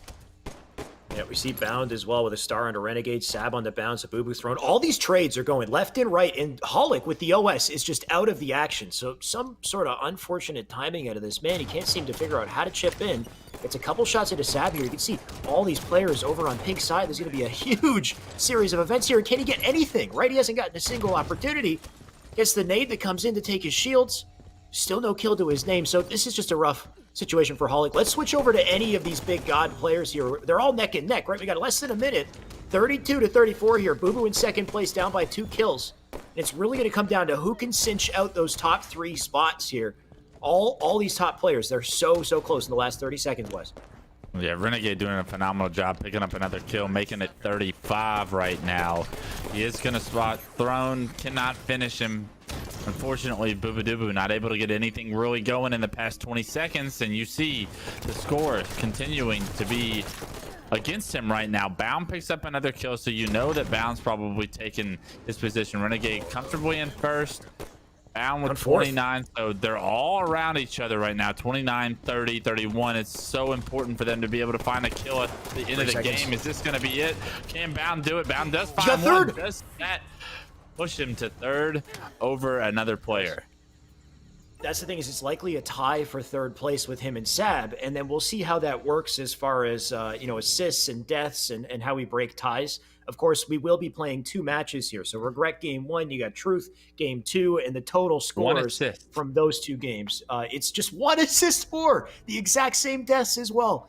So that's a brutal kind of situation. If it comes down to the wire, and let's say, they tie again for by some chance they tie again, then I guess it would go to Bound by 1 assist. Who knows? Either way, Bound, I guess, just cinched out the advantage there. You got Sab right now, who sits in what would be the 4th, I guess.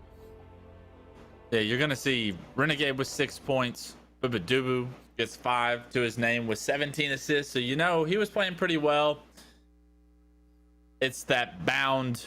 It's the Bound Sab that's right now at question, right? Because if this next free-for-all goes very similarly, which I would expect it to, those 2 are going to be competing for that 3rd spot that advances through. But that being said, if Sab comes out and wins this 2nd game of this series, Bubadubu could be on the outside looking in. Really, right now, Renegade's probably feeling pretty comfortable as long as he doesn't get 5th or 6th. He's probably going to advance at this point. So everybody below him needs to step up. And now's the time, because if you don't do it now, you're going to get bounced into the next qualifier. Renegade's been really nasty, though, I got to say. So, of course, we only saw 1 game with him, but I got a chance to tune into Bound's stream before jumping in here. Bound has been warming up with all the other pros. He had a lobby, I believe it was him. You had Saiyan in there. We had Falcated in there. Of course, Renegade, Boo Boo, I think as well. So just some of the top players all stacked together in one lobby, and Renegade still seemed to be able to hold on to first place in those lobbies. So he's definitely a player you're going to want to watch out for. We know how talented he is. He's got an amazing shot, but even in FFA, it looks like he's been pretty nasty. He's the demon on the map so far. Boo Boo Doo, of course, sitting comfortably in 2nd, but like you said, Bound and Sab, those are the players we're going to look at and see who can kind of pull away between the 2 of them. They're very close in score. Holic and Throne, rough spot for both of these guys. I don't think they have a shot at this point, Wes, unless one of them just comes out, somehow takes first place. They would have to get first, and they would have to have Bubadubu, or they would have to have Sab and Bound. Sorry. They would have to have both. Sab and Bound will have to have bad games, and Holic would have to get first, right, for this to be even close. So I don't see that happening. It's possible. You got to play lights out, like absolute perfect, and that's more than hard and a tough task to ask for when you're going up against some of the greatest to ever do it, right? I see the chat talking about us getting into the FFA, by the way, Wes. Would you ever compete in one of these qualifiers? In Halo 5, probably not, right? I think I could swing some sticks in Halo 3 or whatnot, but I mean, I'm going to let the Halo 5 grades do it. These guys have too many more hours than me on this game, and I respect them for the players they are, right? Like, so I'll give them that, but I'm not giving them the respect in my games. So we're on board with Bound. It's game 2. I got to stay confident, okay? It might be ignorant at some point. For sure. I got to stay... I've got to stay confident. That's always been me. You got to stick to your guns. Absolutely. Yeah, no, I'm with you on that. You lose the confidence, you lose all the games, man. You gotta hold on to a little bit of the ego. Either way, hopefully these players brought their ego into game 2 because they're going to need it. Throne right now, we know he's in a rough spot, but like we said earlier, let's see what Renegade, Boo Boo, and especially Bound and Sab are up to. I'd like to jump on with Bound a bit. Renegade, though, maybe stay here for just a sec because the man's about to get a triple right into spawn here. Beautiful spawn kill on the Boo Boo Doo Boo. And he's already looking for more blood. He'll jump up. Oh, no. Shots into Bound here. No way. He lives at least, but man, that was almost a huge outplay. Yeah, Sab actually gets the kill, ties this game up. It's Sab and Renegade once again early having this lead. We saw a very similar story from game 1 at the start. If you remember, it was Sab versus Renegade trading kills. And right now, 5-5. Every time Renegade finds one, Sab's able to find one as well. But Renegade on screen absolutely playing lights out. And right there, Sab's going to take him down and tie it up at 6-6. Does he get that stick? No, it goes right over the head of Bubadubu. So I really want to focus on the story right now. Bubadubu and Sab and Bound, and them competing against each other towards this late game. Start paying attention to how those battles go. And look at Bound, though. He's goosed right now. Rough start for the man. He can't seem to get a single kill, and this is the brutal kind of reality of FFA is you really got to have that nice timing. Holic, for example, has 4 kills, I think, to start. He had a rough one in the last game there. Boo Boo with a great stick just to get that kill from the grave. We're going to see that plenty in FFA is the 3-shot beatdown, the stick off of your death. Anything you can do to get the trade at least ensures you get a point for the time you put in here. Bound, though, he was in a very, very rough spot. So Sab, I think Sab had the best start he could have. You can see he's tied for first place. And Sab, if he gets first, then Bound will be put out of the running here. So it's really on the Bound to start cooking. And right now he's got 2 kills to his name. He's going to dive up into red here, try to pick up a third. And he does. So big play to get that. Still got work to do. A lot of work to do, right? It is very difficult when you fall behind early in a free-for-all to come back. There's plenty of time to do it, but you start mentally thinking against yourself in those times where you're forced to kind of overextend in situations. Sab, actually the player that Bound needs to worry about the most, just won a big 1v1 against Bound, is able to turn that into 2 kills. If he can stay alive here, it potentially turns into more, but Sab playing lights out at the start of game 2. This is great to see from Sab. You can tell he definitely came to win here today, bringing the A game. Boo Boo Doo Boo holding on to second, though. He had second in the last game. Looking to get that same placement. If he does that, he's sitting pretty. And nice patient shots onto Holic right there. Just waits for the thrust, gets the execution. And you continue to hold it down on P2. You want to not stay in one spot for too long is something I think we've been learning as we watch this, Wes, is you want to kind of keep rotating. Boo Boo right now, he's spending a lot of time out of the action here. If he can chip in, maybe get like an execution shot on a weak player. This has to be it right here. Renegade. So that's the thing with Boo Boo is even if he does kind of stay still, he's so accurate. He makes sure he doesn't miss those opportunities when they come up. And there you go. Yet another one. And he had to hit perfect. Oh, and he does it again for the double. He'll take first place. This is just, it's cracked out Boo Boo play nonstop here. Yeah, Bound, you got to finish that kill, brother, because you are already behind. You need to start playing great Halo, and it doesn't look like Bounds brought his A game to this game, and Boo Boo Doo Boo able to take advantage of that being the case right there, able to have some success. You see Renegade flying out, gonna find Bound. If Bound loses this, I'm gonna call it a wrap for him. They do end up trading, but that's a kill that Bound should have gotten again, right? So maybe he's not playing at his highest level right now, and you're gonna see Sab with an opportunity here to advance because of it. Definitely the an interesting point for Bound, though, is FFA, I would say, is probably not his wheelhouse. He doesn't enjoy it as much, but 1v1s for Bound, he's one of the best ones players in the world. So if he can make it to ones, he's in a great spot, but he has to get through the gauntlet of FFA here to get there. And that's the thing, we got varying levels of comfort in this playlist, and right now just not looking too hot for Bound. In the meantime, the top spots neck and neck here. Renegade trying to chip in. Bound starting to cook, though. He's got a double. He's looking for Renegade. Renegade with the sticks in the back pocket here. So you know he's going to try to launch him off before he dies. Gets nothing with it. Did Bound chip in? I think he might have been able to grab that kill. Yep, so he's still living up in bubble. So you can see he might be able to pull out a little comeback. Shots in the back of Sab. Gets a hot 5 on him. Let's get on board with Bound here. He's starting to really ice up, pick up these kills. It'll bring him to 10 if he gets this, and now he's sitting in 4th. Oh my God, he's putting in work here. Killing spree on that life. Yeah, absolutely. That's the Bound we know and love, right? That's what we know he's capable of. He's got to start doing that continuously, because that hole that he's dug himself earlier in this game, it's deep. It's not easy to get out of. If someone can do it, though, I think Bound's one of the players that can. You see him pick up another kill right on screen. 11 to his name. Like I said, he doesn't have to worry about first. He's got to worry about Sab, though. Sab is the player he has to outperform in this game. Taking down Sab, now that's a big step in order to catching up and potentially coming back. But that one-on-one against Throne was a must-win, I would say. And unfortunately, Bound, you need to win your pivotal one-on-ones in a free-for-all, and it doesn't appear that that's the case so far. But good grenades, and once again, Bound finds another kill. Thankfully for Bound, the distance between him and Sab is not very far. Sab was only sitting with, I believe, 14 kills. Now I think they've tied up for 3rd place here. So Bound, he's caught up. He has to only take out Sab to move on here. Boo Boo and Renegade, they are starting to pull away just a little bit.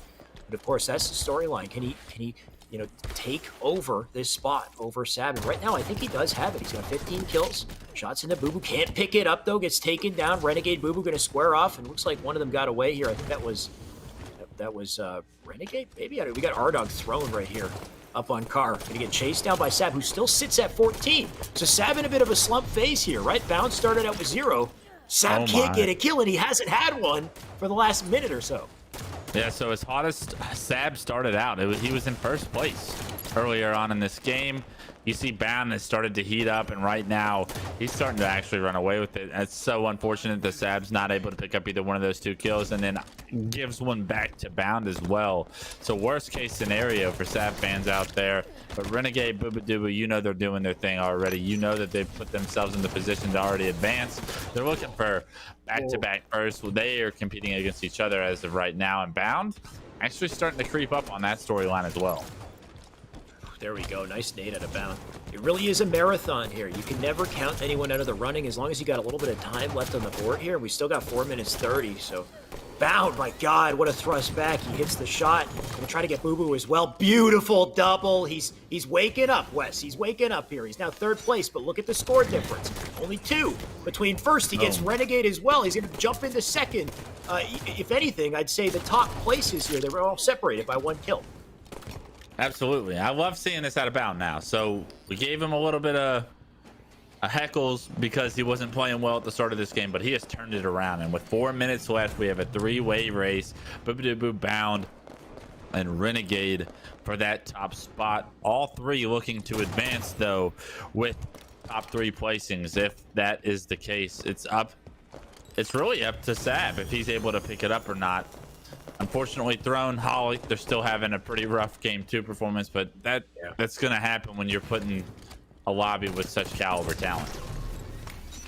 You really see the difference in individual skill when you play something like FFA or 1v1s. The ability to just kind of ice up and get that final execution shot to continue to move forward, or get the trades that you need to. A lot of these pros, they're so good at either staying alive or making sure they take somebody down with them.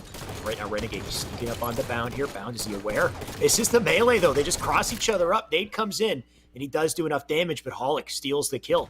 So good play out of him. Renegade going down. Holic with a nice double right there. He does have 12 kills, though, so out of everybody in the lobby, he's got to get quite a few more doubles to really bounce back here.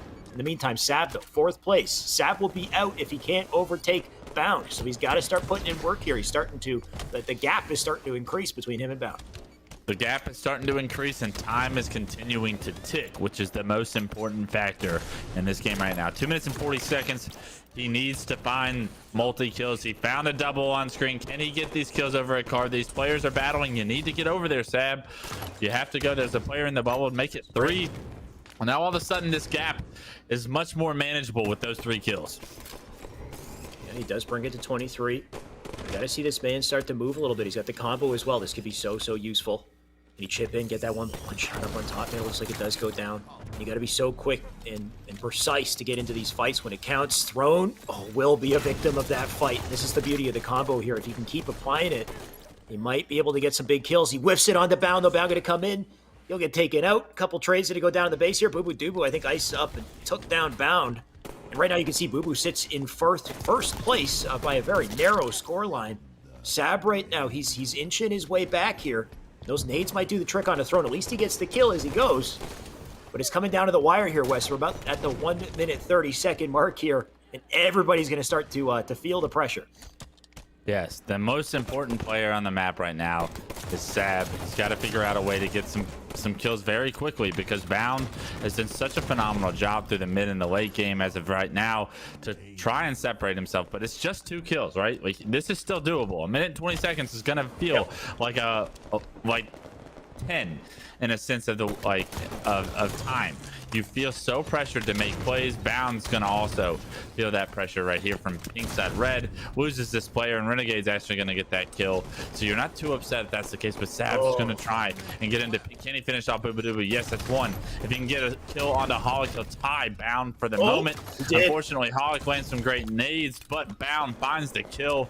And right now, he's separated himself by, I believe, 2 kills. Make it a 3rd by a great job of listening to everything that's going on the map. Looking top middle, finishing off that kill as well. I love Bound's aggressiveness right now. Yeah, just over 30 seconds left here.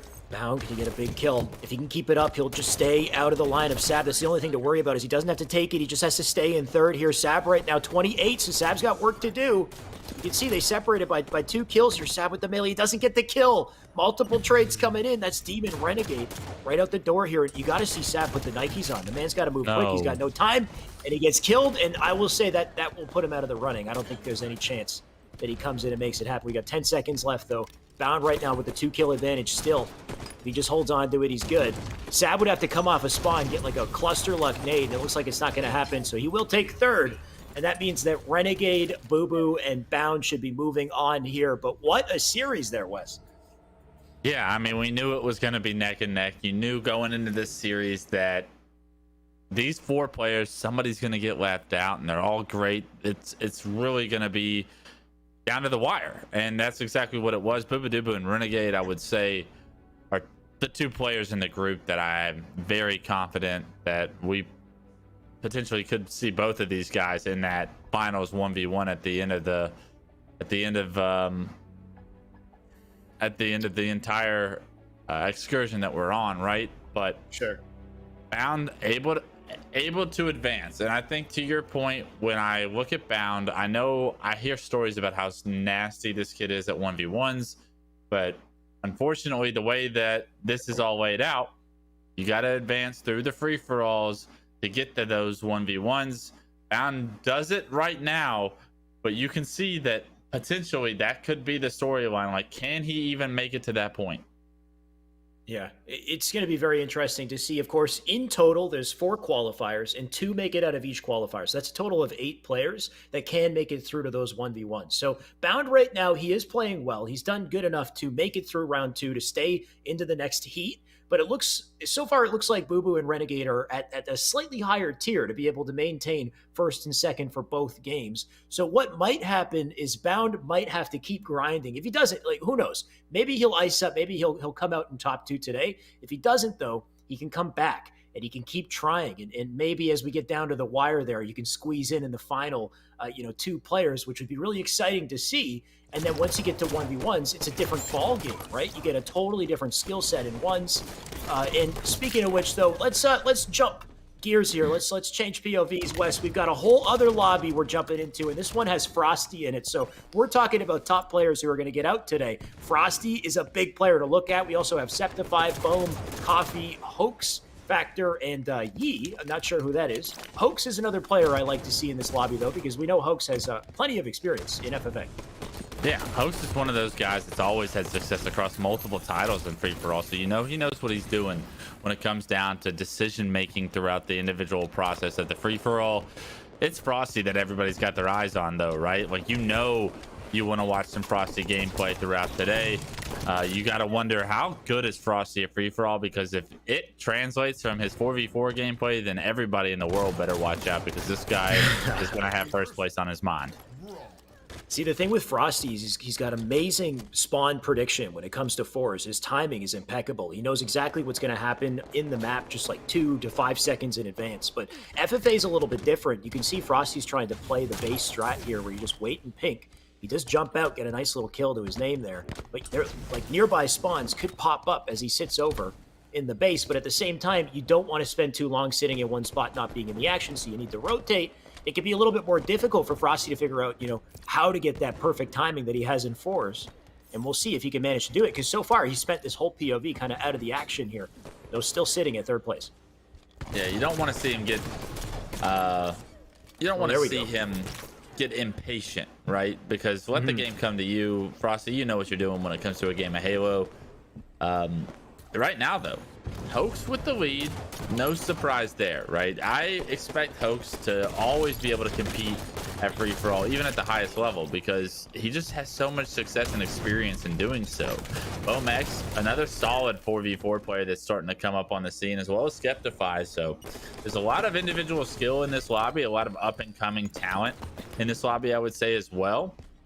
You have that one superstar in Frosty that everybody's watching out for, but I mean, this lobby it's not nearly as stacked with the world-class talent, but sure. The individual, what I'm saying is, like, the free-for-all talent in this lobby is still very, very high. You got Hoax, Die Coffee put on a show earlier today, took home first as well. So a lot of opportunity for these guys to continue to have success here, and it's a fairly close lobby at that.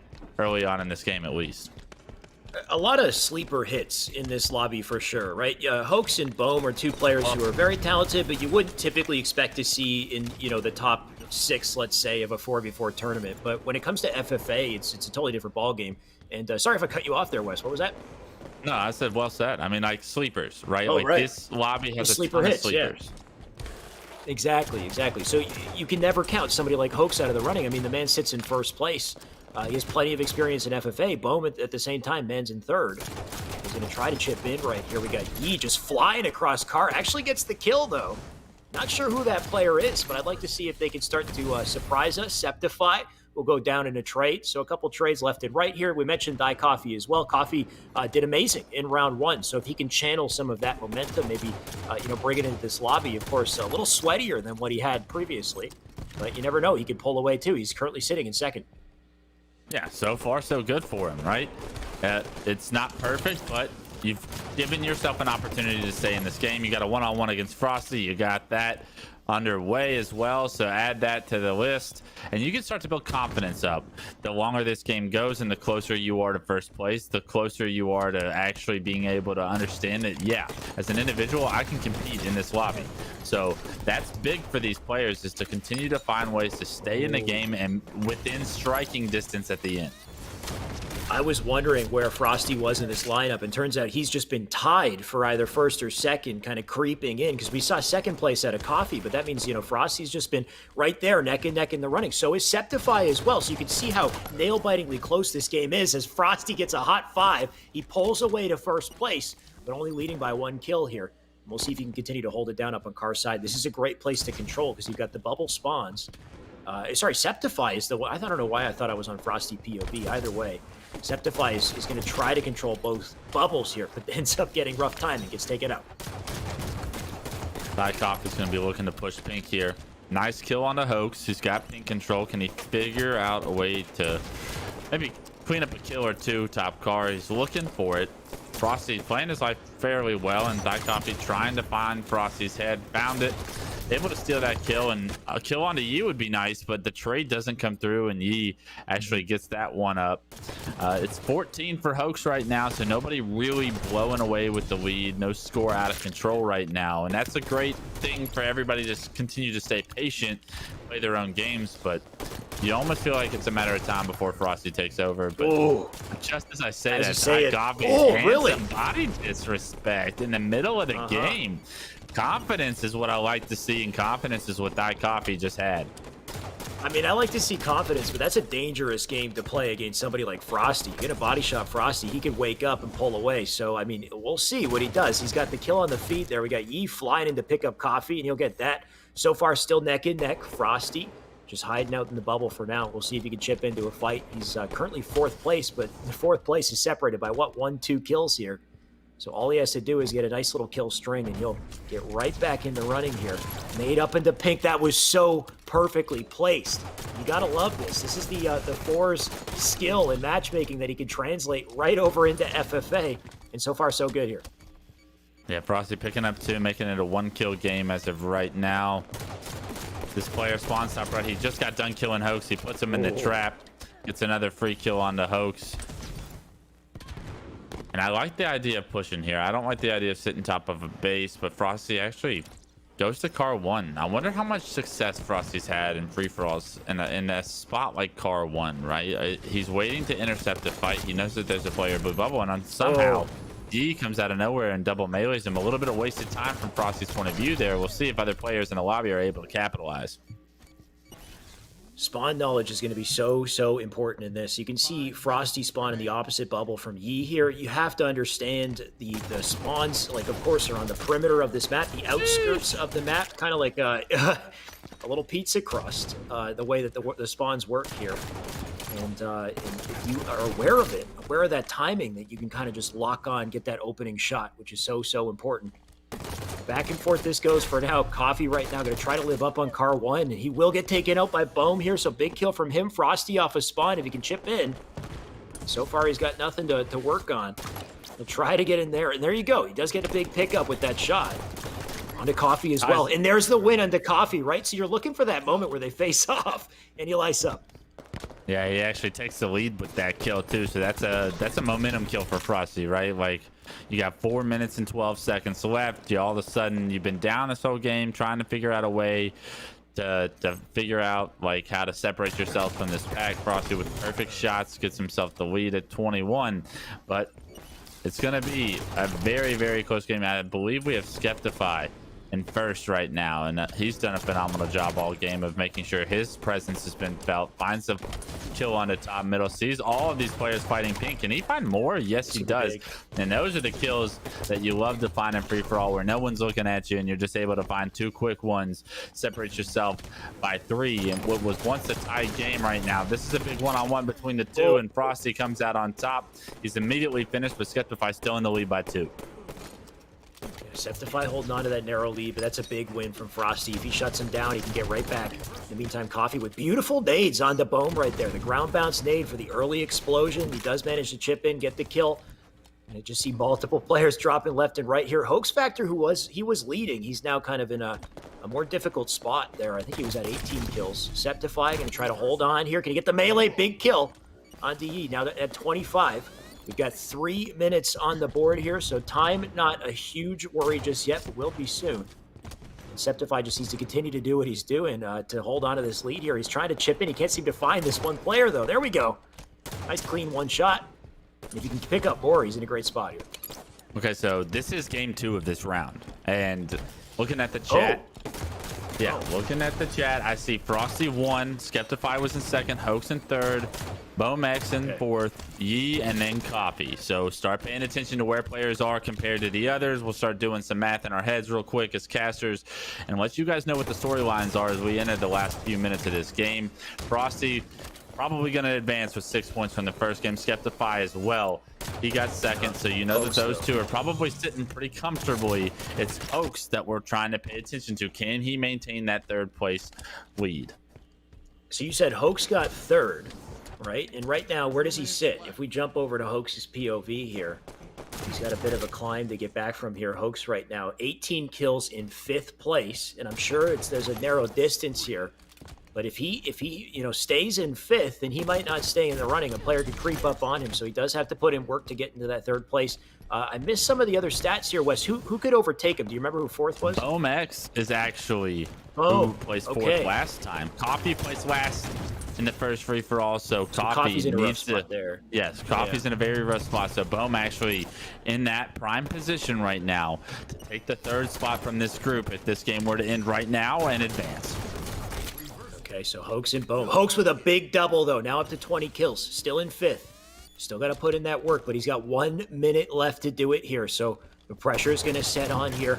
And some of that FFA experience hopefully can come to help him out. If he can just win this fight with Frosty. He's out front, though. Shots at his Septify, doesn't pick it up. And now he's weak out base. Frosty's still looking for him. Everyone's looking for him. He'll go down. Less than a minute to work with for the man. Bohm right now trying to get kills here, and he does. He picks up the one on Frosty, so this is big from Bohm. And if he stays up in 3rd place, he could be the man to pull away here. Bohm just picked up 3 kills, actually. And unfortunately for Hoax, he tried to play his life so well. He ended up dying to Bohm at the end of that life, if you were paying attention. And because of it, it looks like it's going to be Bohm that actually takes that 3rd place now in the late ladder of this game. We got 30 seconds left. Frosty trying to figure out a way to maintain his 1st place finishings for the group. And he's down by 1. Is going to find Hoax top car. There we go. Able to get that quick kill. Can't land the stick on the Diet Coffee. And with it, he's going to have the game tied with Skeptify going into the last 14 seconds. So this is going to be very interesting to calculate, Wes. It's looking at this point that Hoax, he's got no shot at making it back here as far as this game and making it into 3rd place because Bohm, he's put himself in a very nice spot here. Do we get a tie, though? I think we got a tie for 1st place with Frosty and Septify. Either way, we know these boys are going to move on. I would have gone into overtime. But the Skeptify, I believe, just won that. You're right. It would have gone into overtime. My apologies. I'm trying to keep track of all this different info at the same time here. We've got 6 different POVs, scores we're trying to calculate here. You know what? It is tied, though, Wes. So I don't know why it didn't go into overtime. Last time we had a tie in Regret, we jumped into OT for another 3 minutes, though looks like maybe OT might have been turned off for this game. Either way, Frosty and Septify, they held on to 1st and 2nd, I'd say, throughout. Bohm, in the meantime, though, he's 3rd place, and Hoax with a 6th place finish. You said Bohm was 4th last time, Wes, right? So I think that would put Hoax out of the running. I think that might have been Bohm who just kind of snuck up and came in there. I think he might take that 3rd spot. Absolutely, he does, I believe. And with it, it's Frosty, Skeptify, and Bohm. They finished top 3 in game 2. And what do you know? All 3 of them advance. You love to see players step up in big moments. Bohm is one of those players we've seen in Esports Arena 4v4 tournaments for a long time now. He's had a little bit of success. Has made his name present, known. But is it memorable? Advancing in this bracket's another notch on the belt to becoming a memorable player, creating a legacy, creating a career. Bohm, the potential's there. You got to step it up, though, because every round is going to be harder and harder. Here it goes, Wes. Leaderboard on screen. Frosty leads 12 points, Septify with 10, and then Bomex will narrowly take this 3rd place. Behind them, we got Hoaxer and Yi with 5 and 5, so they do tie it. But unfortunately, only 3 get to move on in the heat. So Hoaxer, Yi, and Coffee, they'll have to try again. The beauty of this is there's 3 more qualifiers. So those 3 remaining players, they could come back and they could try their hand once again. Maybe they'll get to squeeze in as these top gods start to enter. And we pick 2, of course, from each qualifier. So it kind of thins out the roster a little bit. Here's our last one that we witnessed. We had Renegade Boo Boo Bound taking the top 3 spots. Sab out in 4th. So Sab, once again, another top tier player with a chance to try again in the next qualifier. And I'm hoping we get that storyline, Wes, where we see one of these, lesser known AM players kind of showcase that they can hang, that they can make it through off of their individual skill, which you don't get to see as much, right? In 4s, it's always about the team. Yes, you can be individually talented, but you have to have exceptional teamwork to move on. And when it comes to FFA, totally different ball game. So maybe we'll get that storyline. Who knows? It's going to be tough because this free-for-all format is just a little bit different than anything we've seen previously. I feel like in this free-for-all format where you have to play 2 games every round and you have to be a top 3 player based off the stats at the end of those 2 games, that creates a level of necessity for consistency. You have to consistently be playing with these top players at their level, like better than their level, actually. Like you have to be a top 3 player out of 2 straight games. You can't just do it one time and continue to advance, right? So that level of consistency that's needed is going to show if this individual can really hang with the top dogs or not. And if someone is able to continuously do that and they're like a top AM player, that says a lot about that player to me. So very excited to see if that's like an outcome that we see. Do I think it's a reality? I don't know, because it's going to be a tough, tall task to ask of any of these guys to try and hang with the likes of Renegade, Bound, Boobadoo, Frosty, you name it. These guys are all going to be in the same free-for-all as you at one point, and you're going to have to find success. Rarely do these players even get to play with the likes of, Renegade, Bound, Frosty, and them. So it's going to be tough, like you said, to build that consistency. In order to get the consistency, you need to play against these players. You need to get to practice reps in, and that's possible. I guess it's going to come down to whether or not you can squeeze your way into these custom lobbies, right? Because there's no form of playlist in Halo 5 for these specific competitive settings right now, but you can make the custom lobby and have it open and invite people in and have a pretty sweaty FFA, practice grind session. You just got to find a way to play with Sab, play with some of these top pros and get in those better lobbies so that you're primed and ready when the qualifier does come around. But of course, that's going to be the tally for now. Wes, we found out some of these players are going to move forward. It's only going to get sweatier as we go. So let's stay tuned because we got more coming up, guys. We'll be right back after our break. All right, guys, we got tons more news that Microsoft is making moves in the gaming industry, in the gaming world. We talk about that.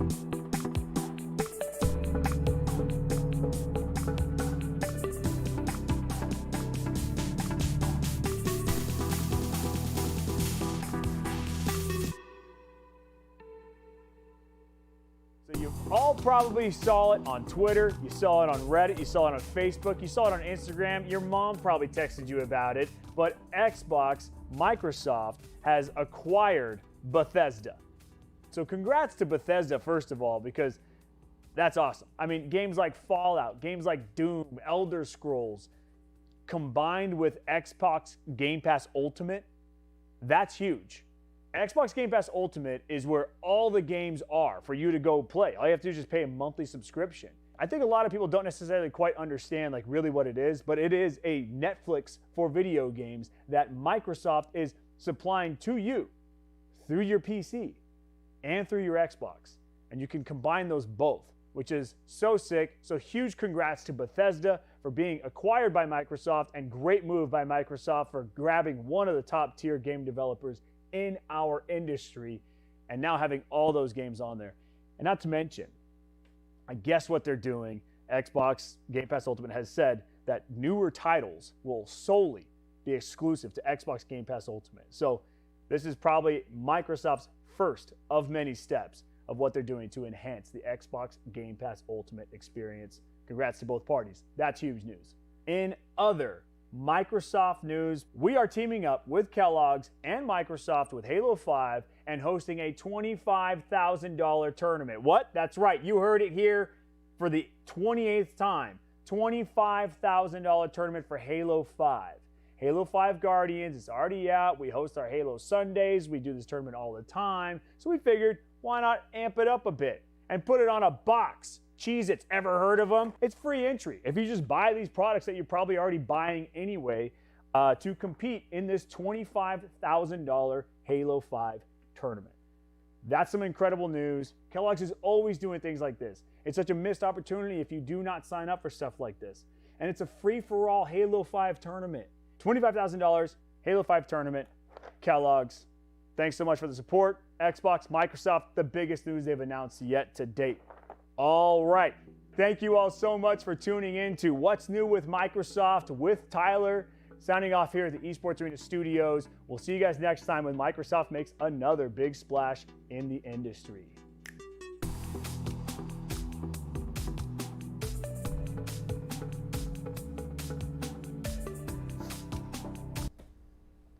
We're back.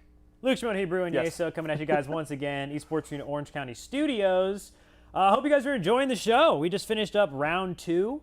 And round 3 is coming a lot faster than round 2 came, which is also good news. But obviously appreciate you guys hanging out with us so far. It seems like everyone's been kind of enjoying the kind of new free-for-all vibes that we've been kind of breaking out from outside of our normal shell, if you will. But I was in the tournament dojo really getting things cracking away as we kind of fixed up a couple of those things in the back room. JC, on the other hand, you had a chance to kind of gander through these first 2 rounds. Why don't you fill me in on how the action's been going?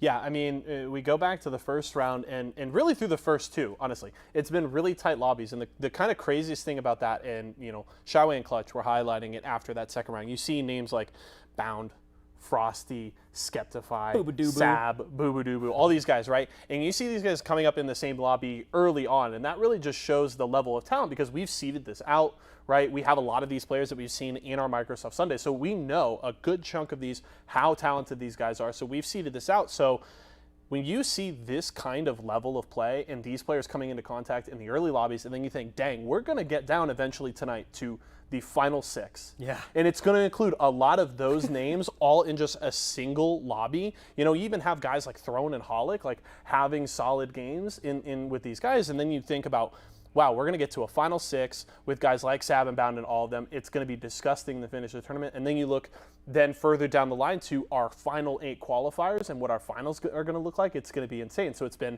really fun to watch. We saw in that final game there, Skeptify and Frosty topping the charts there 2 games in a row. They look really strong, and I think it's very promising for how the rest of the day is going to play out. Yeah, it's interesting seeing all these top players almost outside of their element. Right, because Yeah. we see a lot of these guys who, I think I heard Clutch talking a little bit about it. We see a lot of these guys who might be some of the best 4v4, best Halo 5 players in general, or at least known as it. But in this situation, it's like they have to make it through a free-for-all tournament first. Like their elements of teamwork and spawns and things like that don't necessarily all work the same in a free-for-all type setting. So I'm so confident in a lot of these players in a 1v1 type setup. And if they can make it to that finale, it's like, I mean, so many of them could take home that $10,000 top prize. But when it comes to the free-for-all components, it's like they have to place top 2 in one of these 4 qualifiers in order to actually get there. And with so many top players, it's almost like, it's like heart-wrenching, right? Because you want to see all these guys in there, but it's like they're eliminating a top player in every lobby. Yeah, and I mean, I think it really shows when you look at players like Stellar and Bound, right? These are guys coming in that are very well-known names in the 4v4, in the team element, right? And you look at them, and Bound got 3rd place in both games, and you think, dang, like, that's crazy that a guy that talented, but it's that adjustment, right? That different format. You can't, as talented, and we know these guys can frag out like crazy, when you shift that format so drastically, it's going to take some adjustment. So it's good to see that these guys are continuing. We're going to see them further as the game continues, as we've had a bit of that highlight package rolling. It's been some fun games certainly to watch. So we're going to have to keep tabs on how some of those pros adjust, who can continue rolling here as we go. Why Not's in chat? He says, yeah, no, I assume most of the pros are cheating. There's no way humans like Bound, Frosty, Boo Boo, and most actually exist. Yeah, that's definitely not Salt from Why Not getting booted in the first round whatsoever. I asked him how Why Not. I asked Why Not how his match went. Obviously, because of the nature of free for all, and if there is an uneven number of players, there is an opportunity for 1 or 2 of the lobbies to have 5 players in that first round. Why Not did get stuck with a 5-player lobby. So he got a good roll of the dice. So, I mean, you would think that, but it's actually, people don't prefer it. People definitely prefer the 6-player lobby free-for-all just because, like, things spawns mostly and things like that. But nonetheless, it did not work out. Why Not might have not been able to conquer the free-for-all match, but it was a good try. Yeah. And I expect to see him back here in, I guess, 2 weeks when he's not commentating. Right, and that's for all of y'all. If you couldn't make it in today, make sure you're hitting ! giveaway so you can win a code to try and enter in one of the following 3 qualifiers. Because as you mentioned earlier, it's the top 2 from each of the 4 qualifiers that do make it into our finals. So if you didn't get a chance today, or even if you got knocked out early on, you still have more opportunities to try and play for that share that $25,000 prize. Absolutely. I feel like we should give away more codes because I have lots of codes and I would love to give them to all of you in chat. If you are in chat and you have an interest in playing in one of these qualifiers for the next several weeks, just hit that ! giveaway in the chat. We're going to give away, like, I don't know, 5, maybe 6 right now. We'll just roll a couple of you guys, hit you up with a code. We're just going to DM you on Twitch, probably tomorrow. We're in the middle of a tournament, so we'll DM you tomorrow. But we'll get you guys fully registered and signed up for this upcoming week's tournament so you guys can get your own chance to compete for a $2,500 prize pool. Now, each individual qualifier, all 4, each $2,500. Yep. That's a lot of money for one single day tournament.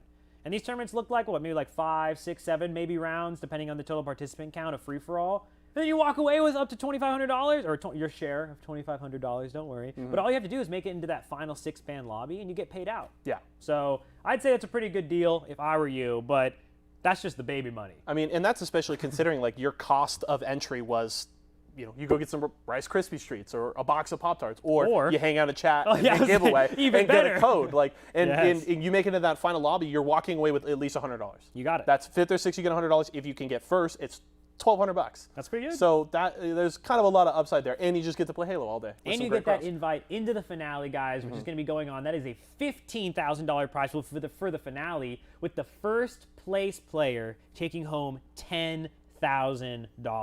When was the last time you saw a Halo 5 player as an individual get a $10,000 payday? I'll go ahead and wait for chat to let me know. Ugh. That's what I'm talking about. Exactly. That's what I'm talking about. It's just so exciting to be able to bring that kind of light, with the support of Kellogg's, with the support of course, Microsoft and the Xbox esports team being so supportive of programs like this, being able to just support that community. Well, and that's a great thing, too, is the Halo community itself has been very supportive of us. They show out every Sunday for our Microsoft Sundays, even back when we were doing Gears of War and all that stuff. So it's awesome to then give back to you guys, the community, with these awesome tournaments, big prize pool, and some fun games to watch. Yeah, I just can't wait for that, the storylines for the finale of the 1v1s, the Frosty versus Boo Boo Doo Boo finales, right, or something along those lines. It's just gonna be so crazy, and I'm just excited to kind of see how we get towards there. But I'd say, when can Canada play? That is such a good question, guys, for this. I mean, obviously this program, Esports Arena in general, obviously we are a US-based company. We're also partnered up with Walmart and, of course, their US branch of Walmart, and all of the brands that sell products inside of Walmart are also based in the U.S. So because of all of these things, a lot of our funding comes from U.S. directly. But that doesn't mean we don't try our best to support the other regions and, of course, expand the program where we can. But a lot of the times that comes with time, where we really need to build that roadmap and the foundation originally here in order to kind of expand to those additional regions. Especially when we're stuck in this online world as well. It's so difficult because of latency. Yep. Right? Like we don't region lock our normal Microsoft Sunday 4v4s.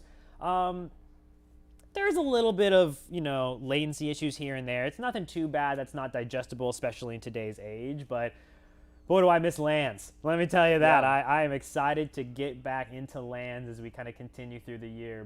And things are starting to get back to normal now. You look at I know, different pretty much our esports, whole office is vaccinated at this point. Big LANs so- are starting to come back, so I mean, we're certainly look forward to things going back to normal to a certain extent. Exactly, and we're getting there step by step. I'm seeing a lot of exclamation point giveaways in chat, guys. I'll give you guys about another 60 seconds or so to hit exclamation point giveaway in chat before I roll a bunch of codes. EU vaccines, yeah, it just depends. We're trying to. We're working in entertainment here. It's hard. Look how close we have to be. Yeah, they made me sit this close to lose. Terrible news. What else we have? We have exclamation point mogul, guys. If you're looking for any information on the tournament, you guys want to find some rules, have some questions in general, just head over to exclamation point mogul. It'll give you that event page link so you can go check out all the information for yourself. And then, of course, exclamation point Kellogg's. We've been talking a lot about Kellogg's today.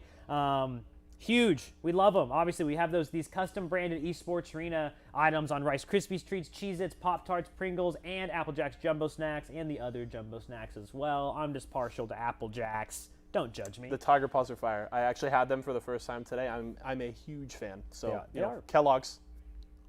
Call me. Exclamation point Kellogg's in chat, guys. Head over to Walmart. That'll give you that link for walmart.com/esports arena. That will send you over to our landing page. You can catch the live stream. You can buy products from all of our partners. Of course, Kellogg's being the primary target here. But yeah. And next up is Tiger Paws. Yeah, show them. They're right here. Bro, oh, yeah. So these are literally jumbo snacks, dude. They're literally cereal. You know how people used to just eat cereal out of the box like normal? They basically just took those, put them in snack-sized bags, like a bag of chips, and kind of jumbo-sized them. I don't know if you know, but their tagline is it's your cereal not supersized. No, it's magnified, guys. Yes, magnified. You guys don't know the whole song? Cereal Jumbo magnified, snacks coming out for snacking time. No, all right. This exists? Yes, dude. They have Apple Jacks, Fruit Loops, Tiger Paws, which are Frosted Flakes, and Pops. Yes, so good. But get a box of them, seriously. Exclamation point Kellogg's. Yeah, exclamation point Kellogg's. Get over to that walmart.com/esports arena link. Get all Roll that the good giveaways. stuff. Yeah, let's hit some giveaways here. I think we already gave one away to Crane JS. Oh, somebody already won? Earlier on, somebody already won. I did see it just blazed up in chat there. Speaking of blaze. Blamness. Blamness gets you one. Win. Get in next week or one of the following weeks. Get in on that qualifier. Any Come here and fiber compete. options, Kellogg's? Honestly, the answer is probably yes, but I don't know. I'm not a nutritionist, okay? Yes. Don't quote me on it. But you can probably find that at walmart.com/esports arena. Kells 5. Kells 5. Congratulations. Yes. Let's do some more. Two more. 2 more giveaways. I'm just giving codes away. Boom. Frosty handles. Frosty handles. You yeah, wish I don't you know had if frosty you can see, handles. I don't know if you can see that far. Me? Oh, you can see me squinting every time. Yeah, honestly, guys. I'm like, Luke's over here on the struggle bus. My vision is terrible, and I have like giant lights railing my eyes, and I'm staring as far as I can at a screen. So I'm just be honest, I can't really read it that well. Frosty handles in Tetrify. All right. I couldn't find any esports boxes at my Walmart. I know, dude. They're probably out of stock because they're so damn popular, and that's okay. There's always a chance to win a code here. Yep. And every other week. You know what I mean? Not only are we doing this in between every game, giving away codes to the chat, but also on our social medias we're giving away. Why not in chat gives away codes on a social media like every 10 minutes? You can follow Esports Arena on Twitter as well. We do them every single week, etc. So make sure you guys are just doing what you can, get those codes, and we'll see you in next week's tournament. Yeah. Hang out the rest of the day, too. We'll have more to give away here in our breaks. But 2 rounds in the books. We're getting pretty close to being ready for round number 3 here. You ready? You excited? Let's wrap it. Let's do it. All right. Well, hey, that does it for Luke and I for right now. We're going to head to a short break. When we come back, Clutch and Shyway will bring you round 3 of the Kellogg's 25K first qualifier. It's Kellogg's, Fruit Loops, Apple Jacks, Corn Pops, Tiger Paws. They're Jumbo. Jumbo snacks, snack time heroes.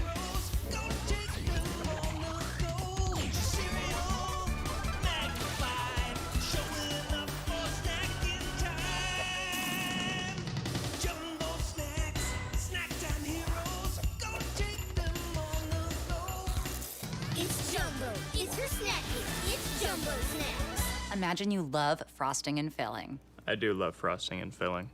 Oh, well, imagine if there was a way to enjoy that delicious goodness anywhere, anytime, out of the toaster, out of the box, out of one of those baggy thingies, with nothing but a thin layer of foil between you and... Pasta. Yes, Curtis. This is a commercial about pasta. I love it.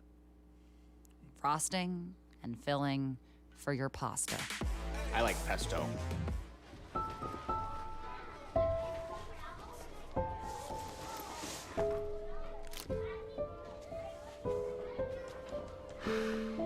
Hey, shake it, kiddo. Love that. Oh.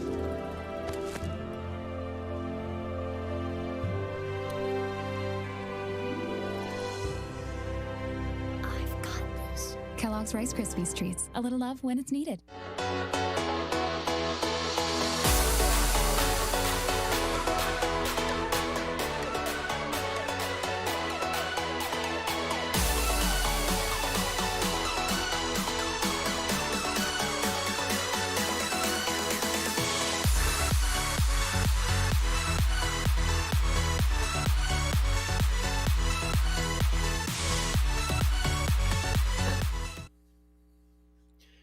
Hello, and welcome back to our first Kellogg's 25K qualifier. 2 rounds have already completed. We're about to jump into round 3. Of course, I'm Shyway, excited to bring you more of the action. And we also have Wes joining me. Wes, how you feeling about these games so far? Been pretty good?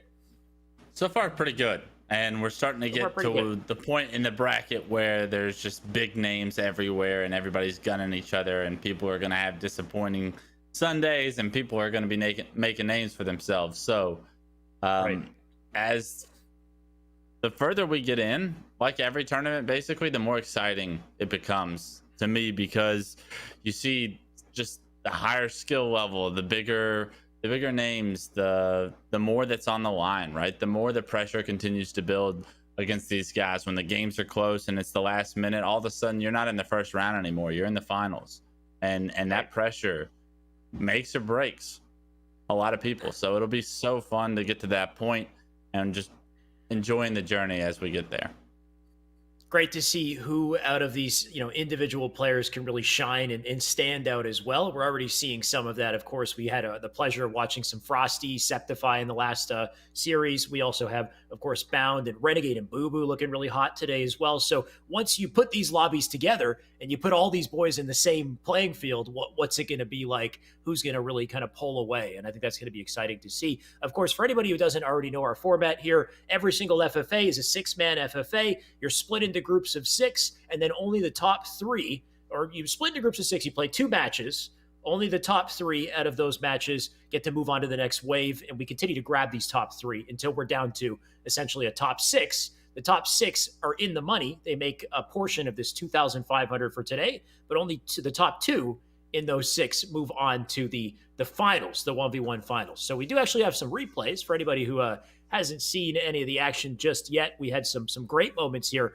Boo Boo Doo Boo, definitely a star of the show in that first game.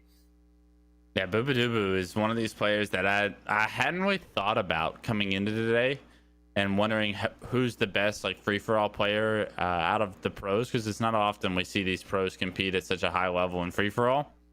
But Boo Boo Doo Boo's playstyle just makes sense for free-for-all. It's slow, methodical, lets the game come to him. He doesn't miss shots. He really impressed me in that second round, but so did another player, and that's the player we're watching in this replay as well, and that's Renegade. 2 completely different styles as far as Halo players go, but they're both going to have different successes. It's which style is going to come out on top at the end of the day. That's going to be a very exciting storyline as we continue to get further. I mean, I would also say Renegade is one of those players who aren't very mechanically, kind of focused. He's not like a Bound where, you're constantly moving at high speeds and trying to push the meta in the movement game. Renegade, interestingly enough, is one of the few pro players who does not play claw, does not play with paddles, and he plays on bumper jumper, I believe. And he still plays at the very, very top of the game. Most players who play Halo 5 at the top of the game at least claw or use paddles to kind of, mitigate any of the difficulties getting to the top level of movement, because the movement can be very challenging. But Renegade, he makes it work. He has a very simple style, and he's very accurate. And this is a perfect example of the movement, though, right? Bound, he plays claw, he plays bumper jumper, he'll drop down, spring jump back up, and he'll get these really cheeky, creative kills. And that can allow him to pull away and make some of these exciting casting moments for us, Wes. Yeah, knowing Renegade and having coached him in Halo 5, like his screen scared me at all times because it isn't the prettiest at times, but it's so effective and it's so powerful when he gets going that he's obviously turned himself into one of the greatest Halo 5 players of all time. No surprise that he's continuing to advance in these brackets. But it's not like smooth in any extent, to your point. So, I mean, you can still have success without paddles and clawing, and Renegade's a living proof of it. Yep. There's so many different ways to get the job done, and all of these players have different play styles. It's exciting to see them individually clash against each other in the setting of a free-for-all rather than 4v4s. And once we get down to the wire, we can really see whose play style is the best because, of course, the top 2 from here and the top 2 from the remaining 3 qualifiers will all move into a 1v1 bracket, $15,000 total on the line. And then the final match, the final 1v1, is a $10K 1v1. The winner will take home $10,000. And that's where the individual skill is really going to shine. We'll find out whose play style is best. But so far, so good for these players in FFA. We saw a nice double out of Boo Boo here. Back over to Renegade. Renegade and Boo Boo, they were cleaning up shop in this these first 2 FFAs. There's a perfect example as he gets those the 2 melees on his sap. I'm excited to see the entire pool of players that have advanced this far because, to your point, there's so many amateurs that can play at a high level individually. They maybe just don't understand the nuances of 4v4 gameplay down to the point where they need to in order to advance. It's exciting to see players like Bohm get an opportunity to find their place in a 6-man free-for-all with a bunch of Halo 5 gods in a sense, right? So big opportunities, a lot of pressure comes with that, but you're going to find out very quickly if these players can perform under the amount of pressure that they're on. Not only is there money on the line, not only is there a lot of pride and a lot of people and eyes watching, but there's just a lot of work that's gone into this, right? Like Bohm has put in a lot of work in order to continue to advance, and it's great to see players like not only Eco, Renegade, Bound in a game, but players like Glitchy, Piggy Saiyan, and CL Bullet. Like these guys all have made it very far even today to be proud of themselves. I hope that they want more, and I hope that that's the end goal for a lot of these guys, is not just to make it to the 3rd round.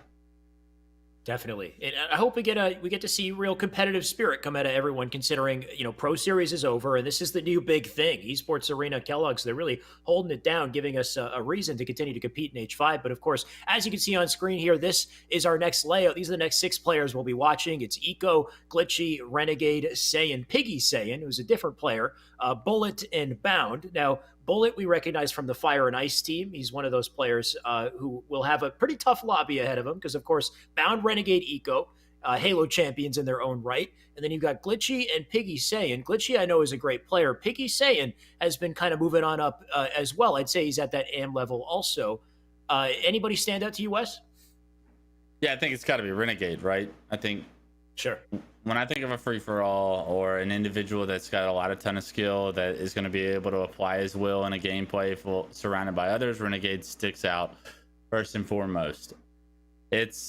I'm very excited to see Eco and how his gameplay transitions to a free-for-all setting, because he is incredibly individually skilled, don't get me wrong, but I feel like his skill set out of a lot of pros is more so fitted for success in a 4v4 atmosphere.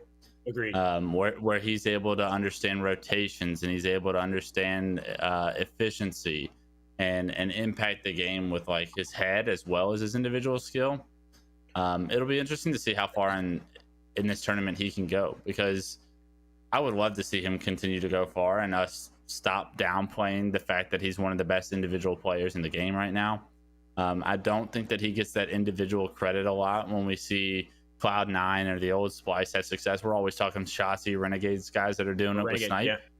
Eco's one of the most feared players amongst the top pros. I'll be the first person to tell you that, and I know a lot of them raise his name when it comes down to like the full package. We're going to find out how much of the full package Eco really is, I think, through some of these opportunities with the EA Sports or with our tournament and the qualifiers that go down the line. He might not qualify today, but Eco's a champion, dude, and I don't expect pressure to ever get to him. So very excited to see how far he can go. Yeah, it's going to be interesting. I see it as kind of like a brains versus brawn kind of thing. Not that Renegade Bound are they don't have the brains as well, but I find, Renegade Bound, they kind of serve as your main slayers on your team. They go in, they get kills. Eco's more of an in-game leader, right? He's more of a big brain, macro thinker type player where he will understand the rotation spawns, kind of how he needs to position himself to ensure that Renegade gets the most kills or Bound gets the most kills or whatever. FFA, you don't have that luxury. FFA is a little different. So we'll have to see what he can do if he's got any kind of creative ways that he can get into this, pull away. On top of that, hopefully luck is on your side as well. This is one of the wonderful things about FFA is, yes, skill is going to get you through, right? If you're a skilled player, then you'll have consistency and you're going to have 2 matches to go up against to ensure that skill really reigns supreme here. But there's a little bit of luck. There's a little bit of RNG that comes into FFA that gives it kind of like a unique flavor, I'd say, because you never know when you're going to drop down and find 2 players that are one shot and you just pick up 2 clean kills, right? Or you turn around, there's a triple right beside you. So you can kind of just get rolling if you get that perfect timing. And sometimes it just kind of happens serendipitously. So here's the other side of our round 3, by the way. These are the players in a different lobby. This is Frosty Saiyan, I want to say the real Saiyan, but way back in Halo 2, we had what was actually the real Saiyan, I guess was. So we have our third Saiyan now. Swish, Rami, Falcated, and Bunnies Waddles to round it out. But I think the biggest players to look at here, of course, Frosty, Saiyan, Foul. And then you have Rami, Swish, who are very talented as well. So that's interesting. Bunnies, on the other hand, haven't heard of him, Wes. I feel like I recognize the name, but haven't seen much of his gameplay. You haven't seen much of his gameplay. I have no idea who Bunnies Waddles is, and I'll be the first one to tell you that. That being said, all right, I'm not sure. He finds himself in a lobby with a lot of great players, right? This is the opportunity we talk about. This is, if he's able to have success in these next 2 free-for-all games, we're going to know who Bunnies Waddles is, right? I just called him Waffles because I have no idea who he is. But right. I'll get the name right if you impress me. I might mess it up if you don't. But that being said, that's the only way we remember. It's going to be a tough task, right? Because Frosty's saying you can almost guarantee that they're going to try and punch their tickets here. 2 of the best players in Halo 5 at this time. We always talk about who's the best player in the game. These are the first 2 names, along with Renegade, that you usually throw out. They're both in the same tier, which is exciting because we're going to see them clash, I'm sure, throughout these matches. Definitely. Falcated is a name I love seeing up there too. I think Falcated is actually probably pretty disgusting at free-for-all if I had to guess, knowing how good his shot is. And he's a strong individual player. So the likes of Rami and Swish and the rest of the Bunnies Waddles, you guys got your hands full trying to keep up with these 3 all-stars, I would say, and Frosty, Saiyan, and Falcated. If I had to start guessing, it's hard to doubt Frosty Saiyan is kind of the 1-2 spot there. Saiyan, one of the best shots in the game, and I think that's going to lend itself well to FFA. Foul, I think, is kind of the sleeper here, where we know Foul is a top player, and he's part of a top roster. He's on Inconceivable, but I feel like he doesn't quite get the spotlight as much as Boo Boo does, Saiyan, as Bound does. This is different, though. In FFA, we get to truly see some of that individual skill come into play from Foul. So I think he might pop off here. Like you said, he might, come not out of nowhere, but he might really surprise us, is what I think. On the other hand, though, we got another lobby. What's that? Sorry. I was going to say, nobody's sleeping on Falcated anymore other than Nobody's you. sleeping on I promise you. Falcated's, he's made his name, dude. I think he's definitely made his name, but I think it's fair to say that Foul is not in the spotlight as much as these other players, right? Like he doesn't typically steal that. When you're talking about who popped off at Inconceivable, you're talking about Saiyan, you're talking about Boo Boo, Bound more than you are with Foul, but he's a very important part of that roster, and I think this is a good opportunity for him to showcase that in FFA. We had another lobby on screen though as well, and there's even more talented players that we could jump in with. So if it's possible to get them back up on screen, I think I saw Boo Boo and Vemzy in there also, and I think Vemzy's a good one to keep your eye on. He's one of those rising star performers that he hasn't quite had his opportunity in 4s, but now he doesn't have to worry about, other teammates. I don't want to say kind of holding them back, but you never know. Vemzy could pop off as well. Yeah, if we're able to see that graphic again, I took a quick glance at it, and there it is. Yeah, I mean, if I'm looking at the last 2 draws of groups going into round 3, like, I want to be in this one. And I know that's no disrespect to some of these guys, but the other one was like star-casted world champions all across the board. Like, I want nothing to do with some of those guys. But Badubu, I want nothing to do with you either. So no disrespect there, but much more manageable to find yourself in the top 3 of that one rather than the other 2. So we're gonna hop actually into some gameplay. It's the Fallicated pool with Frosty, Saiyan, and Fallicated. He's already got himself an overshield. He's gonna pick up a kill on a Saiyan because of it. We'll see what this can manifest into, how important it was for him to pick up this power up early on. Opening spawns in Regret, I will say, are very, very powerful, right? So there's a chance that Foul might have spawned right beside that OS just because of the way the opening spawns are laid out in this map. So one player sometimes has easy access, but you know what? Foul, no more OS, no more life out of him. He got backsmacked and taken down. And now we're on board with Rami here. Let's see what Rami could do. We know Rami's a great player. He's been on a number of great teams here, but now he's got to fend for himself, and so far he'll lose that fight. Swish in the meantime going to try to take out Frosty. Frosty with the re-peek, and Swish not ready for it. He was predicting to jump up to the attic here, and Frosty with the big brain plays. We'll be seeing plenty of this today. I'm super interested to see who comes out on top between Saiyan and Frosty. I expect both of them to advance to our conversation earlier, but these guys, they don't get along. It's personal. They want to advance over each other, but they also both want to make sure that they advance in general. So we'll see how much extra fuel they have in the tank because of them being in each other's tier, this group, for round 3. Right now, it's Saiyan in the lead with 6 as we look at the scoreboard. Swish finds 1 as we're watching that, and Rami actually doing a good job of starting off the right way. He's one of those sleepers in this pool that could advance if he plays well enough. It's good to see him starting off well. Of course, the objective here to move on is to land in the top 3, but like you said, these players are all highly competitive. They're going to want to one-up each other. Frosty saying they're going to want to take that first place, and saying so far he's doing pretty damn nice. He's going to get himself an 8th kill right there. He got a hot 5 earlier to bring him to 7, and to Rami as well, and he gets a big 5 onto Rami too. So saying, he's heating up. We only just got started, but Frosty, he's going to look to pull it back as he grabs the OS. Let's see what he can make of it. Good job by Frosty to time this overshield, right? Should manifest into something here special. Got a easy one-shot kill there, trying to rotate over to Car, but no one's home. Car's out of the map. He does check his radar and see the player running towards blue. Maybe he's able to impact this battle going down. He knows that this player is going to be no shield, but can he get there, or does this player top peek at it, play this position perfectly? No. Frosty finds 2, and a great use of the overshield to find 3 kills very quickly, make this 9-7 instead of a 9-4 game, what we just saw. He makes sure to drop that sticky before he dies as well, so he gets that nice clean kill as he dies. So efficient with his life. It's really interesting to pay attention to what Frosty does in certain situations, like whether or not he chooses to throw a nade, let's say. He had the opportunity to throw a nade up into that attic, but he chose not to, because of course throwing a nade is a timing commitment. You can't shoot during that time, and instead I guess he felt that if he got in there with the Magnum, he'd be able to get the kill more efficiently instead of, potentially wasting that crucial timing. So little minor things that these players do to ensure they don't miss a kill opportunity is something to take note of. Foul in the meantime, he's going to try to chip in here. He's now sitting in 4th place. If he gets the kill on Bunnies, it would have been great to see, but unfortunately he can't do it, and he goes down for the count instead. It's those kind of kills you remember at the end of the game when you don't advance, right? Yeah. It's those kills that you could have gotten that you didn't, that you should have gotten that you didn't. Fallicated lets one slip through his fingers right there, allows someone else to get that kill. That potentially could change the outcome of the game towards the end. We do hop on board with Saiyan, and Fallicated takes him down, so he's back to getting back to work, but every kill counts in a free-for-all.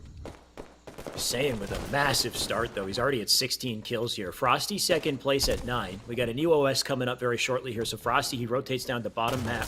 Gonna wait for an opportunity to get in. Saiyan, he's got to shut this man down, and he does. So big kill out of him to at least get him out of his face there. But the OS going to be picked up in just a second here. We'll see who gets it. There's a brawl going down on bottom mid there. I think Swish and Foul fighting for it. But Swish actually got out. He got the kill on the Foul. So Swish with an opportunity to get a couple kills here. He's got the double. He's got 9 to his name now at 4th place. Let's see what he can do. Yeah, great job by Swish. I mean, this is what it's going to take for you to advance, right? Like, you're going to have to get some of these power-ups, swing it into some momentum. You got 2 already. Your name. Can you find a 3rd onto Rami? Yes, you can. Make it 10. And yeah, you're down 8 to Saiyan right now. You're probably not thinking that you're going to beat Saiyan. What you're looking for is a top 3 placing at the end of these 2 games. And this is much more manageable now with this little bit of momentum that Swish just built. I will say with 7 minutes on the clock, anything's possible though, Wes. So we'll see. Absolutely. You know, if Swish goes off, he could definitely turn the tides here. And that's the beauty of FFA is you get on a roll. You can slump or you can get on a roll here. And sometimes you just get that really unfortunate timing. Bunnies, Waddles, by the way, we don't know too much of him. We might not know too much of him much longer here, Wes, because he's at 4 kills. So rough position for him right now. But even Frosty, a good example. He was in 2nd earlier at 9, but now he's in 5th place at 10. And this is a minute later. He's stuck on the 10-kill mark. Saiyan's still pulling away in the meantime. Yeah, Frosty's got to get something going, right? There's a group of players just sitting there around that 12-kill mark. Frosty's actually in the back of that group. You see Saiyan, he's taking off with this lead. He's not looking back. He's being aggressive. He's being active. And with it, 22 kills at the 6-minute mark is a ton to work with for yourself. He's built himself a very comfortable, stable lead as of the halfway mark. And the beauty of pulling away by that amount is the confidence that you get from pulling away. There's less worry of, the nerves that come into being down, from behind. Either way, Frosty gonna try to get out. Frosty's used to being in a rough spot regardless, right? Being kind of at a deficit here. He can pull his way out. And he's got to try to win this fight because the OS is coming up and he goes down here. OS about to pop. We'll see who manages to pick that up. That's going to be crucial. It does get grabbed. I think Swish got it a 2nd time here. I think Swish has it once again. So Swish with the timing on the OS. And Wes, you talked about that earlier. If you grab OS 1 time, you are one of the few players on the map who knows when it comes up next. Yeah, you could tell Frosty wanted to go for Overshield, but he might not have had an exact time. He and Falcated both were a little bit too early. Swish right on time. He's picked up the Overshield, turned it into another 3 kills. Could make it 4 with this nade onto Frosty. The nade doesn't hit home, but the shots do, and he's going to take Frosty out.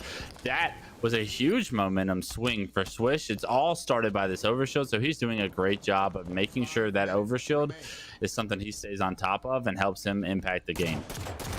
We talked about FFA being an opportunity for some of these amateur players to really show up, and Swish with a spree and another big kill onto Frosty here. So Swish making great plays. If he holds on, he could pull away in a lobby full of champions here. He gets the kill on Foul as well. Gonna stay up. Saiyan's now spawned. He's looking for him. Nades come in, but he dodges it. My God, the plays out of Swish to stay alive right now. He will go for the chow bite. He takes it with the reversal. 24-20 here. He's still in 2nd, but what a series from Swish right there. Absolutely. I think that was 7 straight kills. I mean, that's what it's going to take. Right now, he's going to be able to play with a little bit more confidence throughout this game. Bunnies, Waddles, you're going down to Frosty. That's an easy 5. Frosty trying to get over to Pink. He sees that this fight's going down, but there's a player in Falcated top blue just hanging out. Falcated picks up that easy kill, takes down Frosty, and now all of a sudden